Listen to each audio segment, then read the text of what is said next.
Sure. Okay, ठीक है। तो first question, which of the following statements accurately describes a characteristic of money as a medium of exchange. तो money के चार functions होते हैं, ठीक है। एक तो मीडियम ऑफ एक्सचेंज हो जाता है, then the money acts as a measure of value, measure of value act करता है मनी।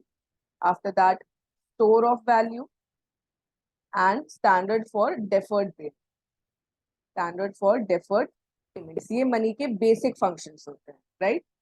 ठीक है, तो इसके बाद अब यहाँ पे पूछा गया कि मीडियम ऑफ एक्सचेंज फंक्शन के अंदर क्या होता है। Money must have intrinsic value to function as a medium of exchange. Money is universally accepted in exchange for goods and services. Money must have a fixed value over time, और money can be used only for large transactions. तो medium of exchange पहले क्या work करता था, पहले barter system था। Barter system में क्या होता था, गुड गुड एक्सचेंज होता था, या सीसी इकोनॉमी जिसको बोलते थे, कॉमोडिटी कॉमोडिटी एक्सचेंज जिसको बोला जाता था, right, in which one commodity was exchange for another. ठीक है, तो जैसे कि अगर किसी को लेट्स से वीट लेना है, वीट के एक्सचेंज में उसके पास ऑयल अगर होगा तो वो डायरेक्टली करेगा, मनी का इन्वॉल्वमेंट नहीं था। फिर मनी आया, मनी ने बहुत सारी प्रॉब्लम सॉल्व की। एक टर्म यूज किया जाता है, double coincidence of want, double coincidence of wants. Barter system का ये प्रॉब्लम था। जरूरी नहीं है कि अगर आपको वीट चाहिए है और मुझको मतलब मेरे पास वीट हो देने के लिए, है ना, तो हो सकता है मेरे पास वीट ना हो, मेरे पास राइस हो, तो आप कहोगे नहीं मैं आपको राइस नहीं दूंगा, तो डबल कोइंसिडेंस ऑफ वांट्स नहीं होगा। मनी ने ये प्रॉब्लम सॉल्व कर दी। Money acts as a medium of exchange. जब यहाँ पे डबल कोइंसिडेंस ऑफ वांट्स नहीं चाहिए, इट इज एक्सेप्टेबल, हर कोई एक्सेप्ट कर लेगा, मनी को कोई भी रिजेक्ट नहीं करता। ठीक है, तो money must have intrinsic value, ये गलत है। इंट्रिंसिक वैल्यू किसमें होता है, जैसे गोल्ड हो गया, सिल्वर हो गया, ये सारे कॉइन्स होते हैं। तो इंट्रिंसिक वैल्यू मनी में हो, that is not important. Then money is universally accepted in exchange for goods and services. Yes, universally acceptable होता है। Money must have a fix value over time to be considered. हाँ ठीक है, money का value होना चाहिए definitely, कि 500 rupees का वैल्यू 500 रुपीज है, या जो 2000 रुपीज का वैल्यू है उसका उतना वैल्यू है, या हम लोग 100 100 करके 500 कर सकते हैं। And money can only B use for large transaction, ये गलत। स्मॉल ट्रांजेक्शन के लिए भी यूज कर सकते हैं, है ना। तो कौन सा सही हो गया, 2 एंड इंट्रिंसिक वैल्यू हो ये जरूरी नहीं है। ठीक है, मनी में इंट्रिंसिक वैल्यू ये जरूरी नहीं है। वैल्यू कौन प्रोवाइड करता है, जो भी हमारी मॉनेटरी अथॉरिटी। ठीक है, मैं नेक्स्ट क्वेश्चन बढ़ रही हूँ, अगर आपको कोई डाउट हो तो आप मुझको बीच में रोको। Okay, which functions of money are primarily involve in conducting everyday transactions. अब ये जो चार हमारे फंक्शंस ऑफ मनी है, इससे एक ना एक क्वेश्चन आएगा कि मतलब डेफर्ड पेमेंट्स का क्या फंक्शन होगा, या वैल्यू का क्या फंक्शन होगा। तो store of value over time का मतलब क्या होता है, for a certain period of time, मतलब हम मनी को रख सकते हैं, it can be held for a period of time. उसकी वैल्यू क्या होगी, कम नहीं होगी, उसकी वैल्यू कांस्टेंट रहेगी, right. Standard of deferred payments का मतलब क्या होता है, फ्यूचर पेमेंट। मैंने बोला कि मैं आपको आज मैंने क्रेडिट लिया और मैं आपको 2 साल बाद पे करूंगी, सो दैट इज पॉसिबल। आप नहीं बोलोगे कि नहीं नहीं 2 साल बाद तो पैसे का वैल्यू कम हो जाएगा, नहीं होगा। डेफर्ड पेमेंट पेमेंट में ऐड कर सकता है। बार्टर सिस्टम नहीं करता था, क्योंकि गुड्स एंड सर्विसेज क्या हो जाते थे, तो डिमिनिश होती थी उसके वैल्यू, है ना, वो लोग क्या हो जाते थे, डिटोरिएट होते थे, डेप्रिसिएशन जिसको बोला जाता है। मनी में ऐसा नहीं होता। मेजर ऑफ वैल्यू, हम किसी भी गुड या सर्विसेज का वैल्यू मेजर कर सकते हैं, किसके थ्रू, प्राइस। कोई शर्ट ज्यादा महंगी हो सकती है, कोई शर्ट कम महंगी हो सकती है, तो हमने प्राइस के बेसिस पे, अगर मनी के, हम कितना मनी उसके लिए पे कर रहे हैं। एंड मीडियम ऑफ एक्सचेंज, तो ये पूछ रहे हैं कि कौन से फंक्शंस हैं जो एवरीडे ट्रांजैक्शंस में आते हैं। तो स्टैंडर्ड ऑफ डेफर्ड पेमेंट्स तो एवरीडे ट्रांजैक्शन में नहीं आया, है ना। एंड स्टोर ऑफ वैल्यू भी फ्यूचर में हो गया। एवरीडे में आएगा major of value and medium of exchange, everyday function. Store of value भी फ्यूचर रिलेटेड है, and standard of deferred payment भी फ्यूचर रिलेटेड है, राइट। ठीक है, तो इसका आंसर हो जाएगा डी, 3 एंड 4। तो ये सारे फंक्शंस क्लियरली समझ में आने चाहिए कि मनी के क्या फंक्शंस हैं। ठीक है, तो मनी की डेफिनेशन अगर बोली जाए ना, तो money is anything that can be accepted as a medium of exchange.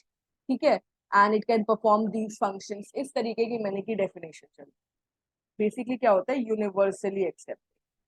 Money का बाकी सारी कॉमन चीजें हैं, आरबीआई प्रिंट करते हैं नोट्स, कॉइन्स की रिस्पॉन्सिबिलिटी गवर्नमेंट के पास होती है, मिंट करता है गवर्नमेंट, कॉइन मिंट करता है, तो वो सारी चीजें आ जाती हैं। चलिए नेक्स्ट देखते हैं।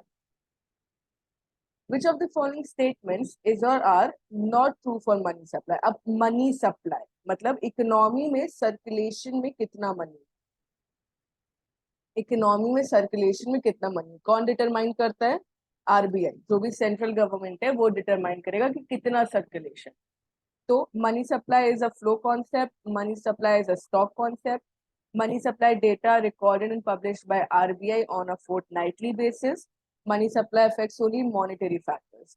तो पहले तो circulation, how much money is there in circulation at a point of time, at a point of time, ये होता है stock concept।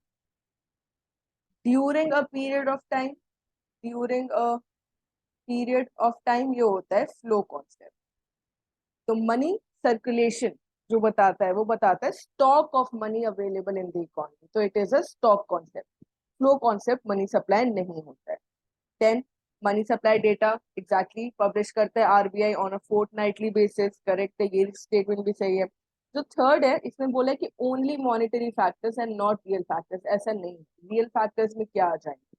इन्फ्लेशन आ जाएगा, जीडीपी आ जाएगा, मनी सप्लाई इन सबको भी इफेक्ट करता है। एम्प्लॉयमेंट आ गया, एम्प्लॉयमेंट, अनएम्प्लॉयमेंट, एक्सचेंज रेट्स आ गए, प्राइस लेवल्स आ गए, तो वो रियल इफेक्ट भी करता है। मतलब मॉनेटरी फैक्टर्स को भी करेगा, मॉनेटरी फैक्टर्स को तो कर ही रहा है, उसके साथ साथ में रियल फैक्टर्स को भी इफेक्ट करेगा, राइट। तो 2 and 3 अगेन, 2 and 3 ये वाले स्टेटमेंट्स हैं, ठीक है। तो ये मनी सप्लाई से रिलेटेड है, राइट। आरबीआई फोर्टनाइटली बेसिस पे देता है, वो एक स्टेटमेंट प्रोवाइड करता है कि कितना मनी सप्लाई है प्रीवियस पीरियड से, उसको कंट्रोल करने का काम करता है। ये भी हम लोग के पास आएगा कि मनी सप्लाई कंट्रोल करता है, इंक्रीज करेगा या फिर डिक्रीज करेगा, ठीक है। तो ये सारी चीजें मनी सप्लाई में आती है, तो ये इंपॉर्टेंट है, स्टॉक कॉन्सेप्ट याद कर लेना है और बोथ रियल मॉनिटरी फैक्टर्स को इफेक्ट है।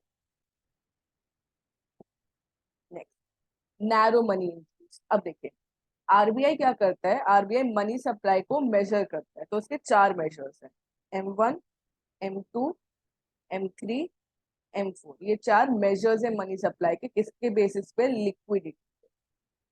लिक्विडिटी मतलब कितना इजीली मैं उसको यूज कर पा रही हूँ।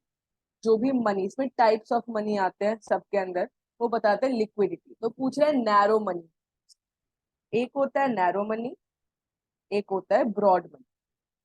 नैरो मनी, नैरो मनी हमारे हो जाते हैं जो ज्यादा लिक्विड हो, उसमें कम चीजें आती। Currency with the public, demand deposits with the banking system, other deposits with RBI, 1, 2 and 4 option, 1, 2 and 4, ठीक है। ये M1 है, इसको लिखते हैं CU plus DD plus OD। Demand deposits, currency तो इजिली यूज कर ही सकते हैं, सबसे ज्यादा लिक्विड है, कैश है। डिमांड डिपॉजिट्स में इजिली जाकर मैं विड्रॉ कर सकती हूँ, वेरी इजी। टाइम डिपॉजिट्स क्या हो जाते हैं, इतने इजिली विड्रॉएबल नहीं होते, उसमें टाइम डायमेंशन आता है कि फिक्स पीरियड है, टर्म है, उसके बाद ही मैं जाके उसको यूज कर सकती हूँ, राइट। तो ये M2 में आ जाता है, मतलब बाकी सारे मेजर्स में। M2 में क्या आ जाएगा? M1 प्लस सेविंग्स डिपॉजिट आ जाएगा with the post office savings bank. जो पोस्ट ऑफिस सेविंग्स बैंक है उसके साथ हम लोग की M1 के साथ आ जाता है, ये होता है नैरो मनी, ठीक है। M3 होता है ब्रॉड मनी, M3 होता है ब्रॉड मनी। M3 ही मनी सप्लाई भी होता है, मनी सप्लाई मतलब कि इसी को यूज करती है RBI to measure the money supply. M3 के अंदर क्या क्या आता है? M3 के अंदर M1 प्लस टाइम डिपॉजिट, ये जो time deposit with the banking system है ये M1 में नहीं आता है, ये आता है M3। और M4 में क्या हो जाता है? M4 में M3 plus all deposits, all deposits with the savings bank, मतलब कि चाहे वो टर्म डिपॉजिट्स हो या फिर वो सेविंग्स डिपॉजिट हो, पोस्ट ऑफिस सेविंग्स बैंक के साथ सारी चीजें आ जाती है। इसमें एक और चीज होती है, एक्सक्लूडिंग नेशनल सेविंग सर्टिफिकेट। तो ये चारों चीजें याद रखें, ठीक है। ये चारों चीजें बहुत इंपॉर्टेंट है कि मेजर्स ऑफ मनी सप्लाई में क्या क्या आता है, M1 में क्या है, M2 में क्या है, M3 and M4। M1 M2 ज्यादा लिक्विड होते हैं, M3 M4 कम लिक्विड होते हैं, सबसे कम लिक्विड होता है M4, मतलब इजिली यूज नहीं कर सकते हैं। ठीक है, तो डिमांड डिपॉजिट्स क्या होता है, currency with the public, time deposit क्या होता है, ये सारी चीज में आ जाता है। Next, which of the following statements are true for M3? ठीक है, अब M3 के बारे में पूछा है। M3 यानी कि हम लोग का, हमने पहले ही बात कर लिया, it is known as broad money, correct. On the component side, अब इसके ना M3 के दो कॉम्पोनेंट्स होते हैं, मतलब बैलेंस शीट के टाइप का बनता है। एक होता है कॉम्पोनेंट, एक होता है सोर्सेस। कि M3 के अंदर क्या क्या चीजें आएंगी, कि मतलब, और सोर्सेज मतलब कि बैंक्स के लिए M3 के सोर्स क्या है, कहाँ से उसको वो M3 वाला मनी मिलता है। तो फिर M3 एक बैलेंस शीट अप्रोच पे वर्क करता है। Money supply is derived on the balance sheet approach. तो 1 और 4 तो हम लोग का ठीक हो गया, 1 और 4, तो 2 को हम लोग कैंसिल आउट कर सकते हैं। अब देखना है 2 ठीक है कि 3 ठीक है। Component side, it includes government currency liability to the public. Component side में हम लोग की क्या चीजें आती हैं, जो हम लोग पास लाइबिलिटीज है, लेकिन ये गवर्नमेंट लाइबिलिटी कंफ्यूज करने के लिए है। लाइबिलिटीज क्या है, करेंसी विद द पब्लिक हो गया, demand deposits, time deposits, other deposit. Sources में गवर्नमेंट लाइबिलिटीज आती हैं।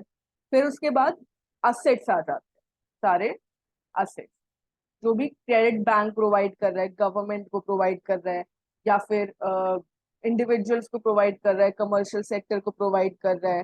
ठीक है, और इसी के अंदर government currency liabilities to the public भी आता है, तो 2 गलत हो गया।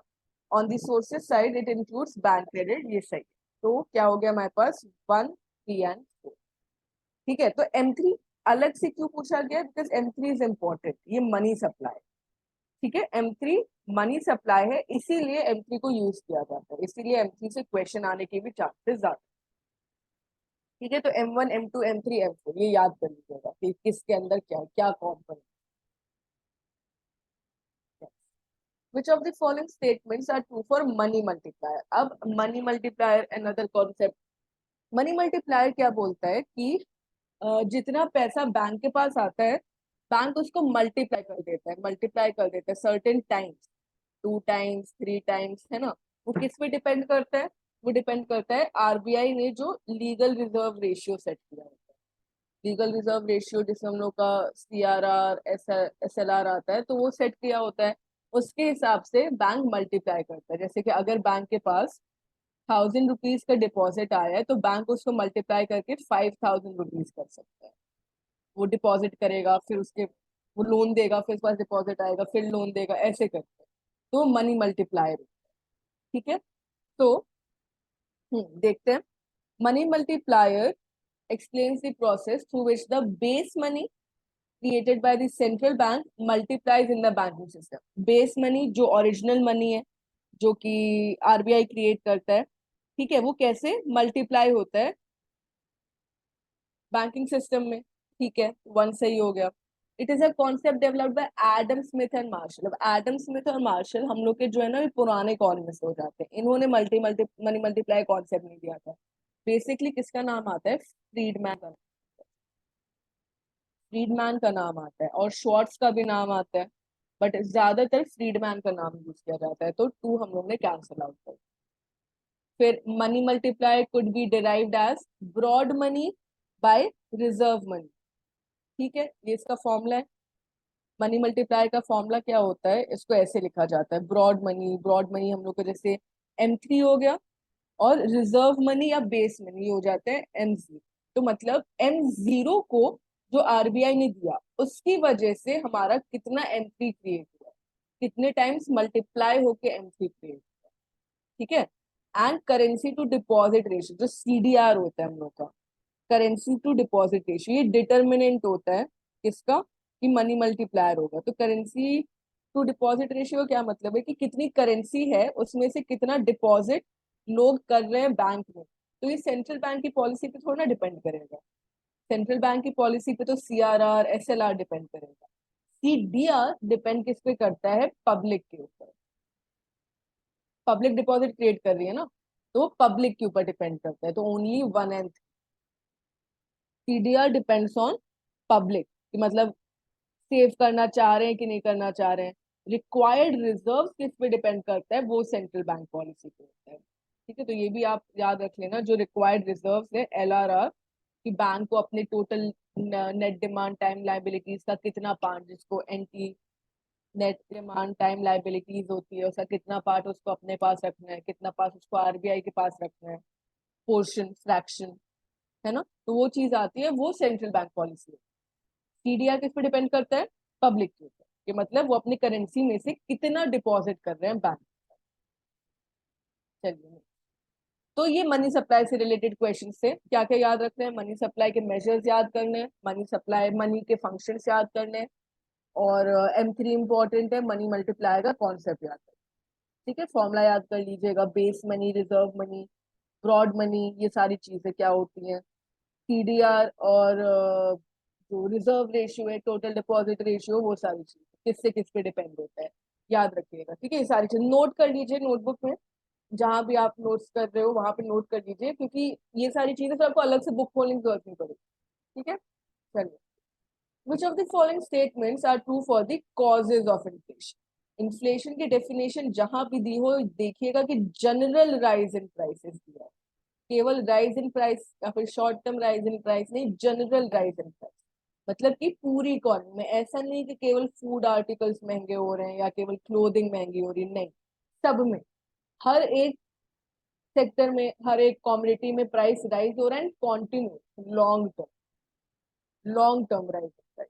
चलिए बताइए, increasing quantity of money in the hands of the people causes cost push inflation. दो होते हैं, एक होता है पुश, कॉस्ट पुश, एक होता है डिमांड पुल।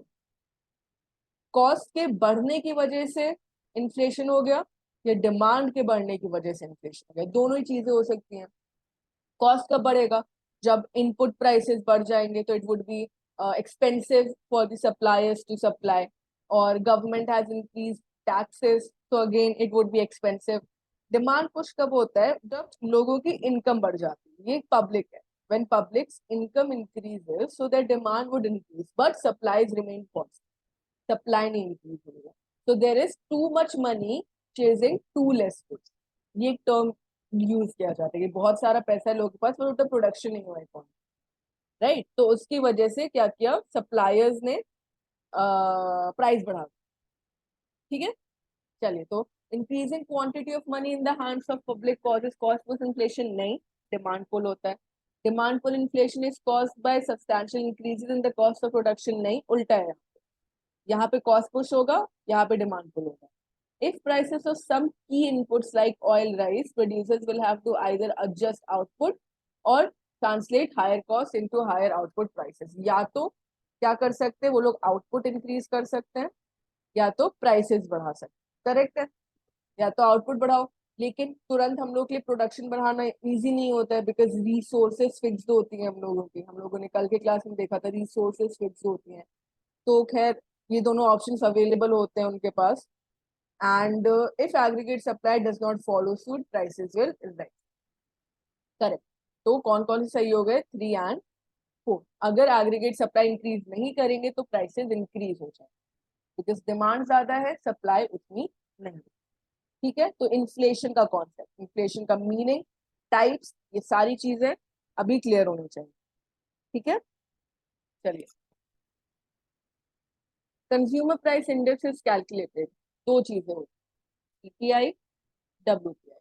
Consumer price index, wholesale price index. ठीक है, दोनों के बारे में बेसिक चीजें पता होनी चाहिए। It measures the prices at the retail level, yes. The current CPI having base rate is 2012। ठीक है, सही है, चेंज किया गया है, पहले अलग था, पहले पुराना चल रहा था, अभी रिसेंटली चेंज किया गया है 2012। The NSO releases information on the CPI on a monthly basis। और ये क्या दिया है? Core inflation is calculated by removing from the price index the effects of non volatile food and energy component. देखिए, NSO, yes, NSO release करता है information consumer price index पे, NSO करता है, एनएसओ करता है, मॉस्पी करता है। ठीक है, तो वो मंथली बेसिस पे करता है, ये चीज थी, मंथली बेसिस पे करता है, दैट इज करेक्ट। और यस, कोर इन्फ्लेशन जो मेजर करता है, ये वॉलेटाइल करता है, कोर इन्फ्लेशन क्या करेगा? कोर इन्फ्लेशन का मतलब होता है, हेडलाइन इन्फ्लेशन बोला जाता है, हेडलाइन इन्फ्लेशन भी टर्म होता है। कोर इन्फ्लेशन क्या कर रहा है? Basic inflation. तो इसमें से जो वॉलेटाइल चीज है, जैसे फूड और एनर्जी कंपोनेंट्स है, वॉलेटाइल मतलब इनके प्राइसेस के इंक्रीज या डिक्रीज होने के ज्यादा चांसेस होते हैं, बहुत जल्दी जल्दी इनके प्राइसेस इंक्रीज या डिक्रीज होते हैं। ठीक है, तो फिर ये चीज क्या किया इन्होंने, ये रिमूव क्या कर रहा है, वो वॉलेट नॉन वॉलेटाइल नहीं वॉलेटाइल चीजें कर रहा है। तो फोर्थ स्टेटमेंट गलत हो गया, 1, 2 एंड सीपीआई से रिलेटेड 1, 2 एंड 3 आ गया। तो सीपीआई क्या करता है, जो भी goods and services purchase by house hold उनको रिटेल लेवल पे मेजर करता है, कंज्यूमर्स के लिए करता है। ठीक है, और सीपीआई के पार्ट्स होते हैं, कंज्यूमर फूड प्राइस इंडेक्स एक होता है जिसमें फूड वॉलेटाइल आइटम्स को इंक्लूड किया जाता है। ठीक है, इसमें फूड प्राइसेस इंपॉर्टेंट होते हैं। फिर उसके बाद कोर इन्फ्लेशन क्या करता है, कोर इन्फ्लेशन फूड और फ्यूल, कोर इन्फ्लेशन फूड और फ्यूल को हटा देता है। ठीक है, करंट सीपीआई का हमने ऑलरेडी देख लिया। उसके अलावा एक रूरल इंडेक्स अलग निकालता है, अर्बन इंडेक्स अलग निकालता है, और एक निकालता है कंबाइंड। तो तीन होते हैं, CPI R, CPI U and CPI C. सब ग्रुप्स के लिए, स्टेट्स के लिए, ये सारी चीजें उसके अंदर होती है। ठीक है, तो ये सीपीआई आता है। इंडस्ट्रियल वर्कर्स के लिए भी होता है CPI, industrial workers, CPI agricultural labours, and then ये तीनों आते हैं, रूरल अर्बन एंड कंबाइंड। ठीक है, तो ये इंडेक्स है सीपीआई का। फिर डब्ल्यूपीआई आ गया, विच of the following statements correctly describe the wholesale price index. Wholesale price, it helps to monitor price movements that reflect supply and demand in agriculture sector। नहीं, agriculture sector की बात नहीं करता है ये। जो डब्ल्यूपीआई है, ये किसकी बात करता है? ये बात करता है manufacturing and construction sector, secondary sector जो आता है मैन्युफैक्चरिंग एंड कंस्ट्रक्शन। तो ये गलत हो गया। The government is in the process of migrating to the new series of WPI. पहले जो बेस ईयर था 11-12 चल रहा था, अभी वो लोग 17-18 में चेंज करने का प्रोसेस कर रहे हैं। Yes, correct. The CSO releases the index number of wholesale price. क्या सीएसओ रिलीज करता है? नहीं, एनएसओ करता है। सेंट्रल स्टैटिस्टिकल ऑफिस नहीं करता है, एनएसओ करता है। ठीक है, NSO.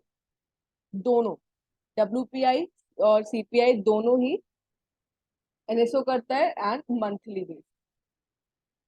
Index of industrial production is also release by NSO of mostly every month. ठीक है, तो कौन कौन से स्टेटमेंट सही हो गए हमारे पास? 2 and 4, ये गलत होगा। ठीक है, 2 and 4।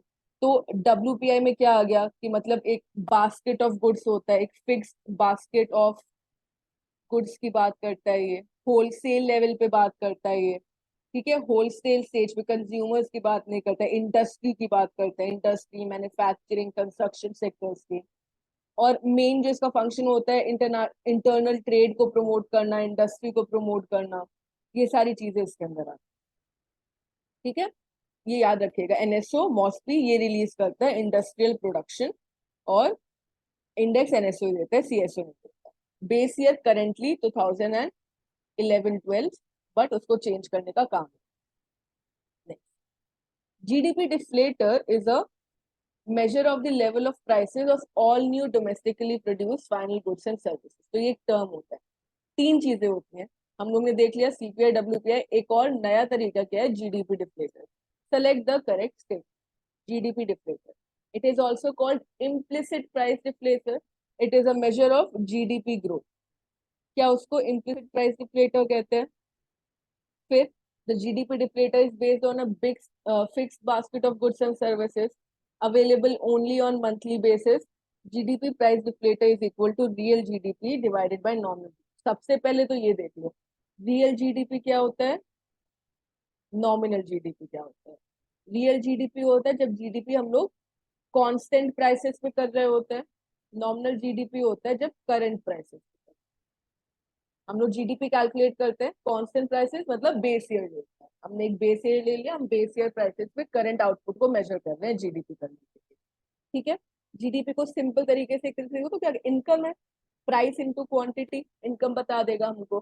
तो अगर मैं बेस ईयर प्राइस यूज कर रही हूँ और करंट ईयर क्वांटिटी यूज कर रही हूँ, P0 Q1, तो ये हो जाएगा रियल जीडीपी। नॉमिनल जीडी क्या हो जाएगा, P1 Q1, इसी साल के प्राइसेस पे इसी साल। तो नॉमिनल जीडीपी क्या बताते हैं, ये इन्फ्लेशन को, इन्फ्लेशन वाली जीडीपी बताता है। और रियल जीडीपी क्या बताता है, इन्फ्लेशन एडजस्टेड बताता है। अगर केवल प्राइस बढ़ेंगे, आउटपुट नहीं बढ़ेगा, तो भी जीडीपी बढ़ जाएगा, किसमें, नॉमिनल, रियल में नहीं। ठीक है, तो GDP deflator is also implicit price deflator. Yes, implicit price deflator इसको बोला जाता है। अब it is based on a fixed basket of goods and services, नहीं, it is not based on a fixed prices of goods and services.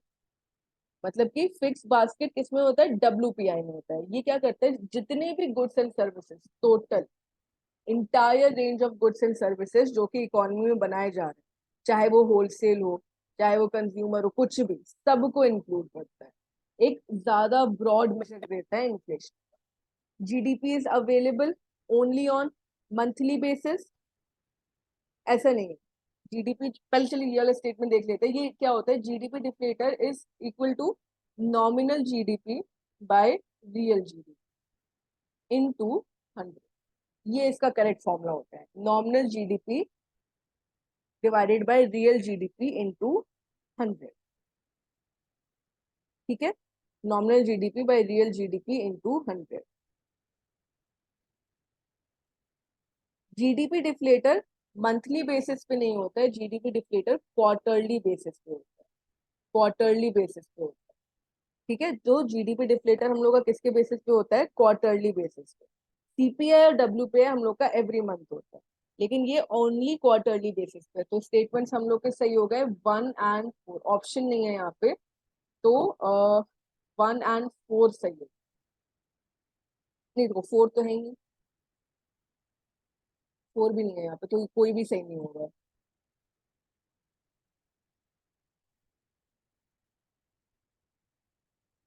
GDP deflator implicit price deflator ही तो होता है।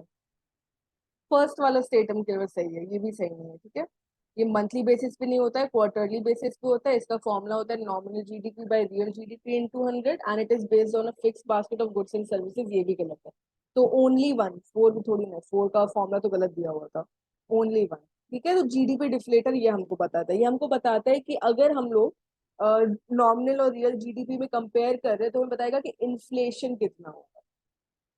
अगर रियल जीडीपी और नॉमिनल जीडीपी में difference है, तो ये बताएगा ना कि जो ग्रोथ हमें दिख रही है या जो जीडीपी हमको दिख रहा है वो एक्चुअली इन्फ्लेशन की वजह से।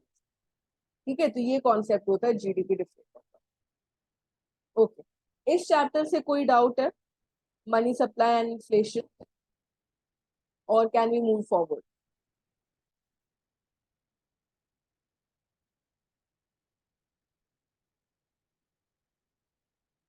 एक बार अनम्यूट करके बता दीजिए, कोई डाउट है, वरना आगे बढ़े।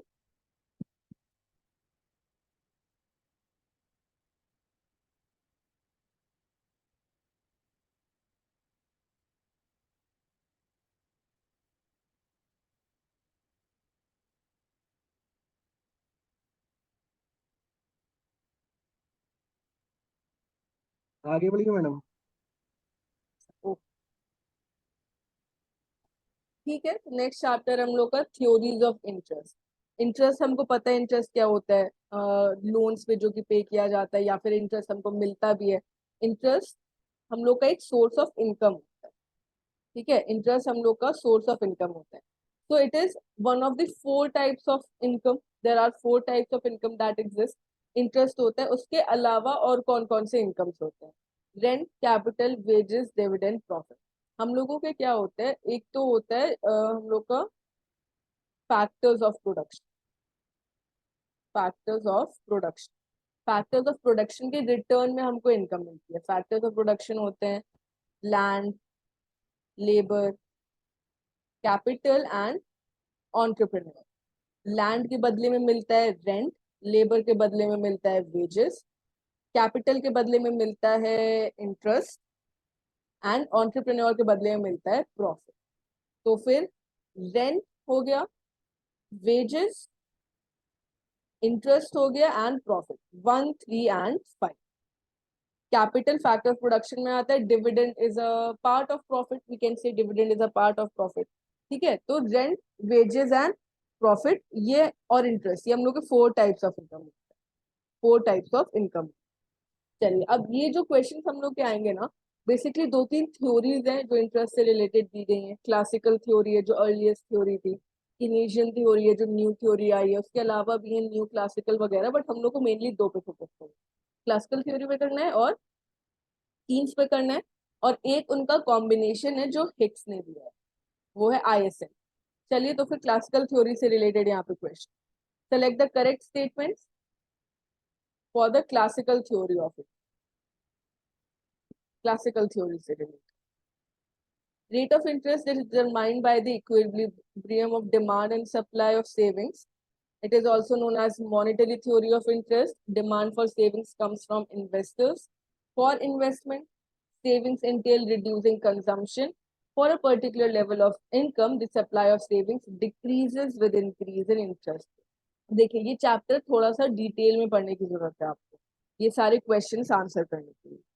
ठीक है, हाँ, तो rate of interest is determined by the equilibrium of demand and supply, correct. इसको demand and supply theory of interest भी कहते हैं, इसको demand and supply theory of interest भी कहते हैं।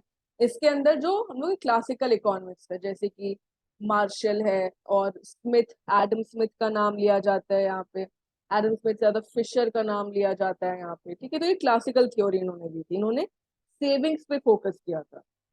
ठीक है, so it is determined by the equilibrium of demand and supply of savings, correct. It is also known as monetary theory, ये भी आगे चल के आपको समझ में आएगा मॉनिटरी थ्योरी बोलते हैं कि नहीं बोलते हैं। डिमांड फॉर सेविंग्स, अब पूछा कि डिमांड फॉर सेविंग्स कहाँ से आती है, कौन डिमांड करेगा, डिमांड फॉर सेविंग्स कहाँ से आती है, it comes from the investors for invest, जिनको इन्वेस्ट करना है वही डिमांड करेंगे, उन्हीं को चाहिए होगा कि भाई हमको इन्वेस्ट करना है इसलिए हमें बिजनेस एक्टिविटीज में चाहिए। ठीक है, दूसरा, सेविंग्स इंटेल रिड्यूसिंग कंजम्पशन, अगर हम लोग current savings is equal to by minus, मैं अपनी इनकम में से कितना पार्ट जो है कंज्यूम कर रही हूँ, उसके बाद जो बच रहा है वो मेरा सेविंग। अगर मैंने 100 में से 100 स्पेंड कर दिया तो सेविंग 0 होगी, लेकिन अगर मैंने 100 में से 80 ही स्पेंड किया तो वो मेरी सेविंग हो गई 20। ठीक है, तो ये भी सही हो गया। ऑलरेडी आंसर आ गया हमारे पास 1, 3 and 4। For a particular level of income, supply of savings decreases with increase in interest rate, नहीं, सप्लाई ऑफ सेविंग्स डिक्रीज नहीं होगा, जब इंटरेस्ट रेट बढ़ता है तो हम लोग की सेविंग्स भी वहां पे क्या हो जाएंगी, वो बढ़ जाएंगी। है ना, इंटरेस्ट रेट क्या होता है कि अगर मैं कंजम्पशन नहीं कर रही हूँ बल्कि मैं सेव कर ले रही हूँ, उसके बदले मुझे इंटरेस्ट रेट मिलेगा। ठीक है, higher the interest rate higher savings, तो इस तरीके से होता है, ये मेरा सप्लाई ऑफ सेविंग्स होता है, ये डिमांड ऑफ सेविंग्स होता है। यहाँ पे रेट ऑफ इंटरेस्ट डिटरमाइन हो गया, इस लेवल पे मेरा रेट ऑफ इंटरेस्ट डिटरमाइन हो गया। मॉनिटरी थ्योरी जो होती है ना, मॉनिटरी थ्योरी, उसको क्या कहते हैं, वो हम लोगों की जाती है कीन्स के अंदर, इसको कहते हैं real theory of, classical theory को कहते हैं रियल थ्योरी, क्योंकि यहाँ पे मनी का इन्वॉल्वमेंट है ही नहीं, केवल सेविंग्स कर रहे हैं हम लोग, supply and demand of savings. ठीक है, तो ये चीज होती है इसके अंदर, बोरोड मनी के ऊपर हमको कितना इंटरेस्ट मिलने वाला है। तो 1, 3 एंड 4 ये क्लासिकल थ्योरी से रिलेटेड सही हो गए। नेक्स्ट, दूसरी आ गई हमारे पास किनेशियन थ्योरी। किनेशियन थ्योरी को लिक्विडिटी प्रेफरेंस कहते हैं, लिक्विडिटी प्रेफरेंस, मतलब कि मैं कितना पैसा कैश में रखना चाह रही हूँ, कितना पैसा प्रेफर कर रही हूँ कैश में रखने के लिए, वो होती है लिक्विडिटी। कितना पैसा है जो मैं बैंक में जमा कर दूंगी in the form of bond. तो पहली चीज बोली गई है, it is a completely real phenomena, नहीं, रियल फिनोमिना नहीं होता, ये मॉनिटरी फिनोमिना होता है। हमने अभी देखा कि रियल फिनोमिना तो क्लासिकल में, डिटरमाइंस टू असेट्स, कीन्स ने बोला था कि लोग अपना पैसा या तो in the form of currency रखेंगे जहां पे उनको कोई भी इंटरेस्ट नहीं मिलेगा, नो इंटरेस्ट, और वो लॉन्ग टर्म बॉन्ड्स में करेंगे जहां पे उनको इंटरेस्ट मिलेगा। ठीक है, जहां पे उनको इंटरेस्ट मिलेगा, तो ये ठीक हो गया। फिर अफेक्ट्स बॉन्ड प्राइसेस पॉजिटिवली, अब इंटरेस्ट रेट और बॉन्ड प्राइसेस के बीच में क्या रिलेशनशिप होता है, इस थ्योरी ने बताया। ऐसे भी हमको पता है कि रेट ऑफ इंटरेस्ट और बॉन्ड थ्योरी क्या होते हैं, ये नेगेटिवली रिलेटेड होते हैं। जब रेट ऑफ इंटरेस्ट बढ़ेगा तो बॉन्ड प्राइस क्या हो जाएंगे, बॉन्ड के प्राइस कम हो जाएंगे। तो it is not related positively, it is negatively related. Demand for money negatively, हाँ, अगर इंटरेस्ट रेट बढ़ेगा तो करेंसी में कम होल्ड करना चाहेंगे हम लोग, तो डिमांड फॉर मनी क्या हो गया, नेगेटिवली हो गया। And it is a completely monetary phenomena. तो फिर 2, 4 and 5, 2, 4 and 5 real phenomena classical में था। तो फिर उसके अलावा कीन्स ने क्या बोला था, कीन्स ने बोला था कि दो ही चीजें, या तो हम लोग पूरा पैसा अपना करेंसी के फॉर्म में रख लेंगे या फिर इसमें रख लेंगे। कीन्स की बुक पहले भी हम लोग मेंशन कर चुके हैं, general theory of employment interest and money, James Keynes ने बोला था। तो rate of interest purely monetary phenomena, ये उन्होंने बोला था। लिक्विडिटी प्रेफरेंस, कि डिमांड फॉर मनी कहाँ से आता है, बॉन्ड का डिमांड कब होगा, तो उन्होंने इंटरेस्ट रेट के हिसाब से बताया। चलिए, राइट। इसके अलावा डिमांड ने अपनी जनरल थ्योरी में, मतलब कीन्स से अपनी जनरल थ्योरीज में 3 रीजंस दिए थे for which people demand money. 3 reasons दिए थे। ट्रांजैक्शंस मोटिव दिया था, स्पेकुलेटिव, प्रिकॉशन। ट्रांजैक्शंस मतलब ट्रांजैक्शन के लिए, पैसे खर्च करने के लिए। स्पेकुलेटिव होता है प्रॉफिट मोटिव, मैं स्पेकुलेट कर रही हूँ कि मुझे आगे चल के प्रॉफिट मिलेगा।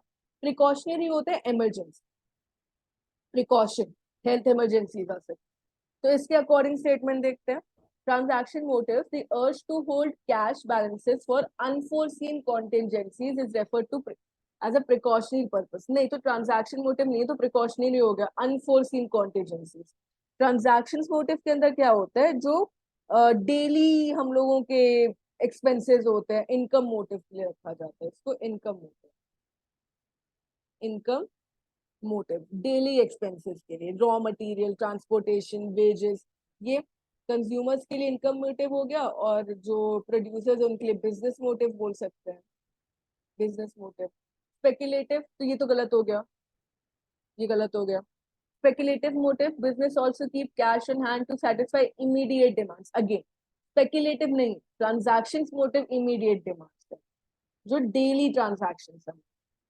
तो ये क्या है, स्पेकुलेटिव। स्पेकुलेटिव होता है प्रॉफिट के लिए, कि इंटरेस्ट रेट फ्यूचर में चेंज होने वाला है, तो मैं उस टाइम पे क्या करूंगा, मैं उस टाइम पे या तो लोन ले सकता हूँ या फिर लोन नहीं ले सकता, बॉन्ड खरीद सकता हूँ मैं उसकी जगह। ठीक है, तो ये स्पेकुलेटिव मोटिव होता है प्रॉफिट से रिलेटेड, तो ये भी गलत हो गया। आखिरी में दिया है precautionary motive, individual save money to cover unexpected expenses like illness, accidents, unemployment, only. तो ये 3 है। ट्रांजैक्शंस मोटिव इमीडिएट एक्सपेंसेस के लिए हम लोगों का, precautionary motive future expenses, unexpected contingencies, emergencies, speculative motive किसके लिए हो गया, प्रॉफिट के लिए। ठीक है, तो ये 3 रीजन है जिसकी वजह से कीन्स ने बोला कि लोग लिक्विडिटी प्रेफर कर, दे विल प्रेफर लिक्विडिटी। तो अगर उनका स्पेकुलेटिव मोटिव ज्यादा होगा तो वो लिक्विडिटी प्रेफर करेंगे, इस तरीके से चलता है। चलिए नेक्स्ट देखते हैं। Which of the following statements are correct regarding the money demand curve? अब हम लोग ISLM पे आ गए। ISLM, ISLM थ्योरी हिक्स ने दी थी। ISLM थ्योरी हम लोगों की हिक्स ने दी थी।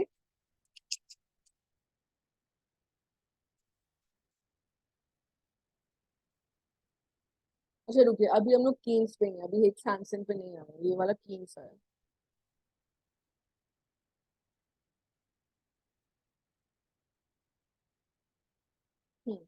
तो कीन्स ने बोला था money demand curve, quantity of money demanded decreases with the fall in interest rate or with the decrease in the level of nominal income। तो कीन्स बोल रहा है कि डिमांड कर्व जो होगा मनी का, वो किस पे डिपेंड करता है, 2 चीजों पे डिपेंड करता है हम लोग की मनी डिमांड, या तो इंटरेस्ट रेट पे करेगी या फिर हम लोग की मनी इनकम पे या फिर नॉमिनल इनकम पे करेगी मनी डिमांड कर्व। तो जो मनी होता है it is inversely related to the rate of interest and positively related to the level of income. इसकी वजह से ना जो हम लोग का मनी डिमांड कर्व होता है वो डाउनवर्ड स्लोपिंग होता है। तो फिर ऑप्शंस देखते हैं। Demand for money is inversely related to the rate of interest, second statement सही है। फिर उसके बाद when the level of money income increases the curve of money demand for money shifts upward। अगर इनकम इंक्रीज हो रहा है तो डिमांड फॉर मनी का कर्व अपवर्ड शिफ्ट हो जाएगा। Demand for money curve will be upward sloping, नहीं ये भी गलत हो गया, 4 भी गलत हो गया। तो हमारे पास कौन कौन से सही बचे हैं? 2 and 3, 2 and 3। ऑप्शन ए केवल सही है, ऑप्शन ए केवल सही है। ऑप्शन जो फर्स्ट स्टेटमेंट है वो भी गलत है, इसका ऑपोजिट होना चाहिए। Demand for money inversely related है रेट ऑफ इंटरेस्ट से, पॉजिटिवली रिलेटेड है हम लोग की इनकम से। इनकम बढ़ेगी तो डिमांड फॉर मनी बढ़ेगा, इंटरेस्ट रेट बढ़ेगा तो हम लोग मनी की डिमांड क्यों करेंगे? हम लोग बॉन्ड में इन्वेस्ट करेंगे क्योंकि वहां से हमको इंटरेस्ट मिलने वाला है, तो हम कैश नहीं रखेंगे, राइट? तो only 2 and 3 statements are correct. ठीक है, next, how does money supply affect the rate of interest? अब ये मनी सप्लाई कर रहा है, मनी सप्लाई कीन्स के हिसाब से उन्होंने मनी सप्लाई को कांस्टेंट माना। उन्होंने बोला था कि शॉर्ट टर्म में मनी सप्लाई इंक्रीज या डिक्रीज नहीं होती है, तो उन्होंने एक वर्टिकल स्ट्रेट लाइन बोला था और इस तरीके से डिमांड कर्व बनाया था ये money demand.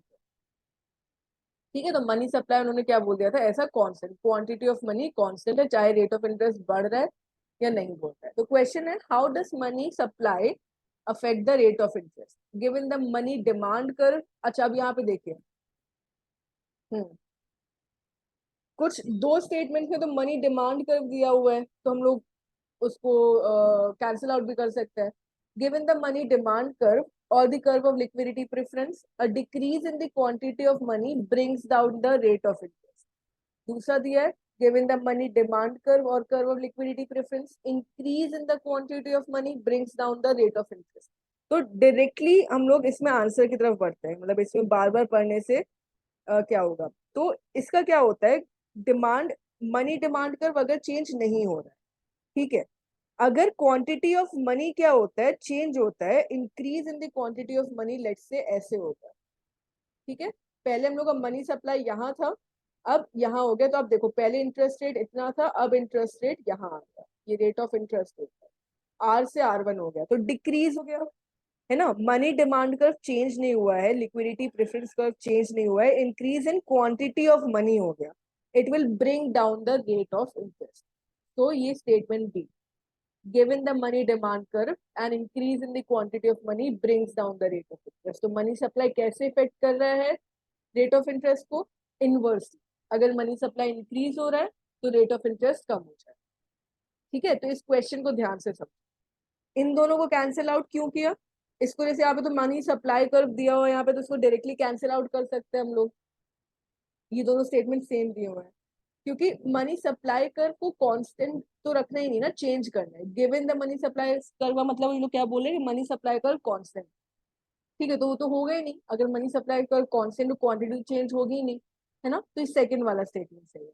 Money demand curve constant है, क्वांटिटी ऑफ मनी इंक्रीज हुआ, इधर से इधर शिफ्ट हुआ, MS1, और उससे क्या हो गया हम लोग का? इंटरेस्ट रेट कम हो।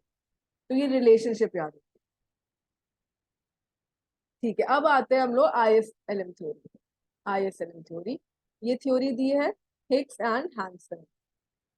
उन्होंने बोला कि rate of interest completely classical या कंप्लीटली मॉनेटरी फिनोमेना नहीं है, एक कॉम्बिनेशन है। तो उन्होंने क्लासिकल थ्योरी को यूज किया, उन्होंने डिराइव किया IS कर्व। IS कर्व का फुल फॉर्म होता है इन्वेस्टमेंट सेविंग, वो बताता है इन्वेस्टमेंट और सेविंग के बीच में इक्विलिब्रियम कब आएगा।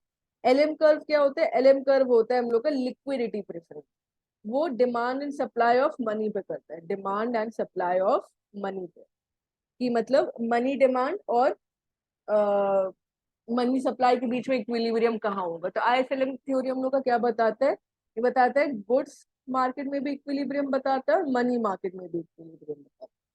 ठीक है, चलिए statement. Since as income increases, rate of interest falls, IS curve is downward sloping. IS curve downward sloping होता है, हाँ IS curve exactly downward sloping होता है। फिर the steepness of IS curve depends upon the elasticity or sensitiveness of investment demand to the changes in the rate of interest। When investment demand is not very sensitive, the IS curve will be flat।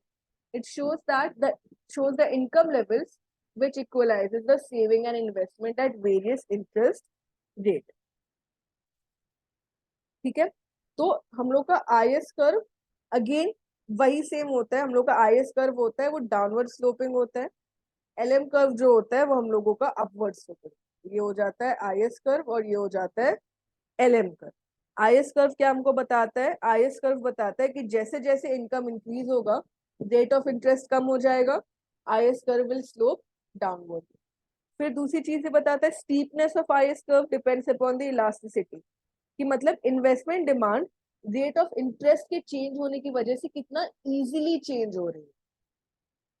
अगर rate of interest change हो रहा है तो उसकी वजह से investment demand कितना easily change हो रही है, कितना सेंसिटिव है। तो ये भी ठीक है, स्टीपनेस सही बताता है।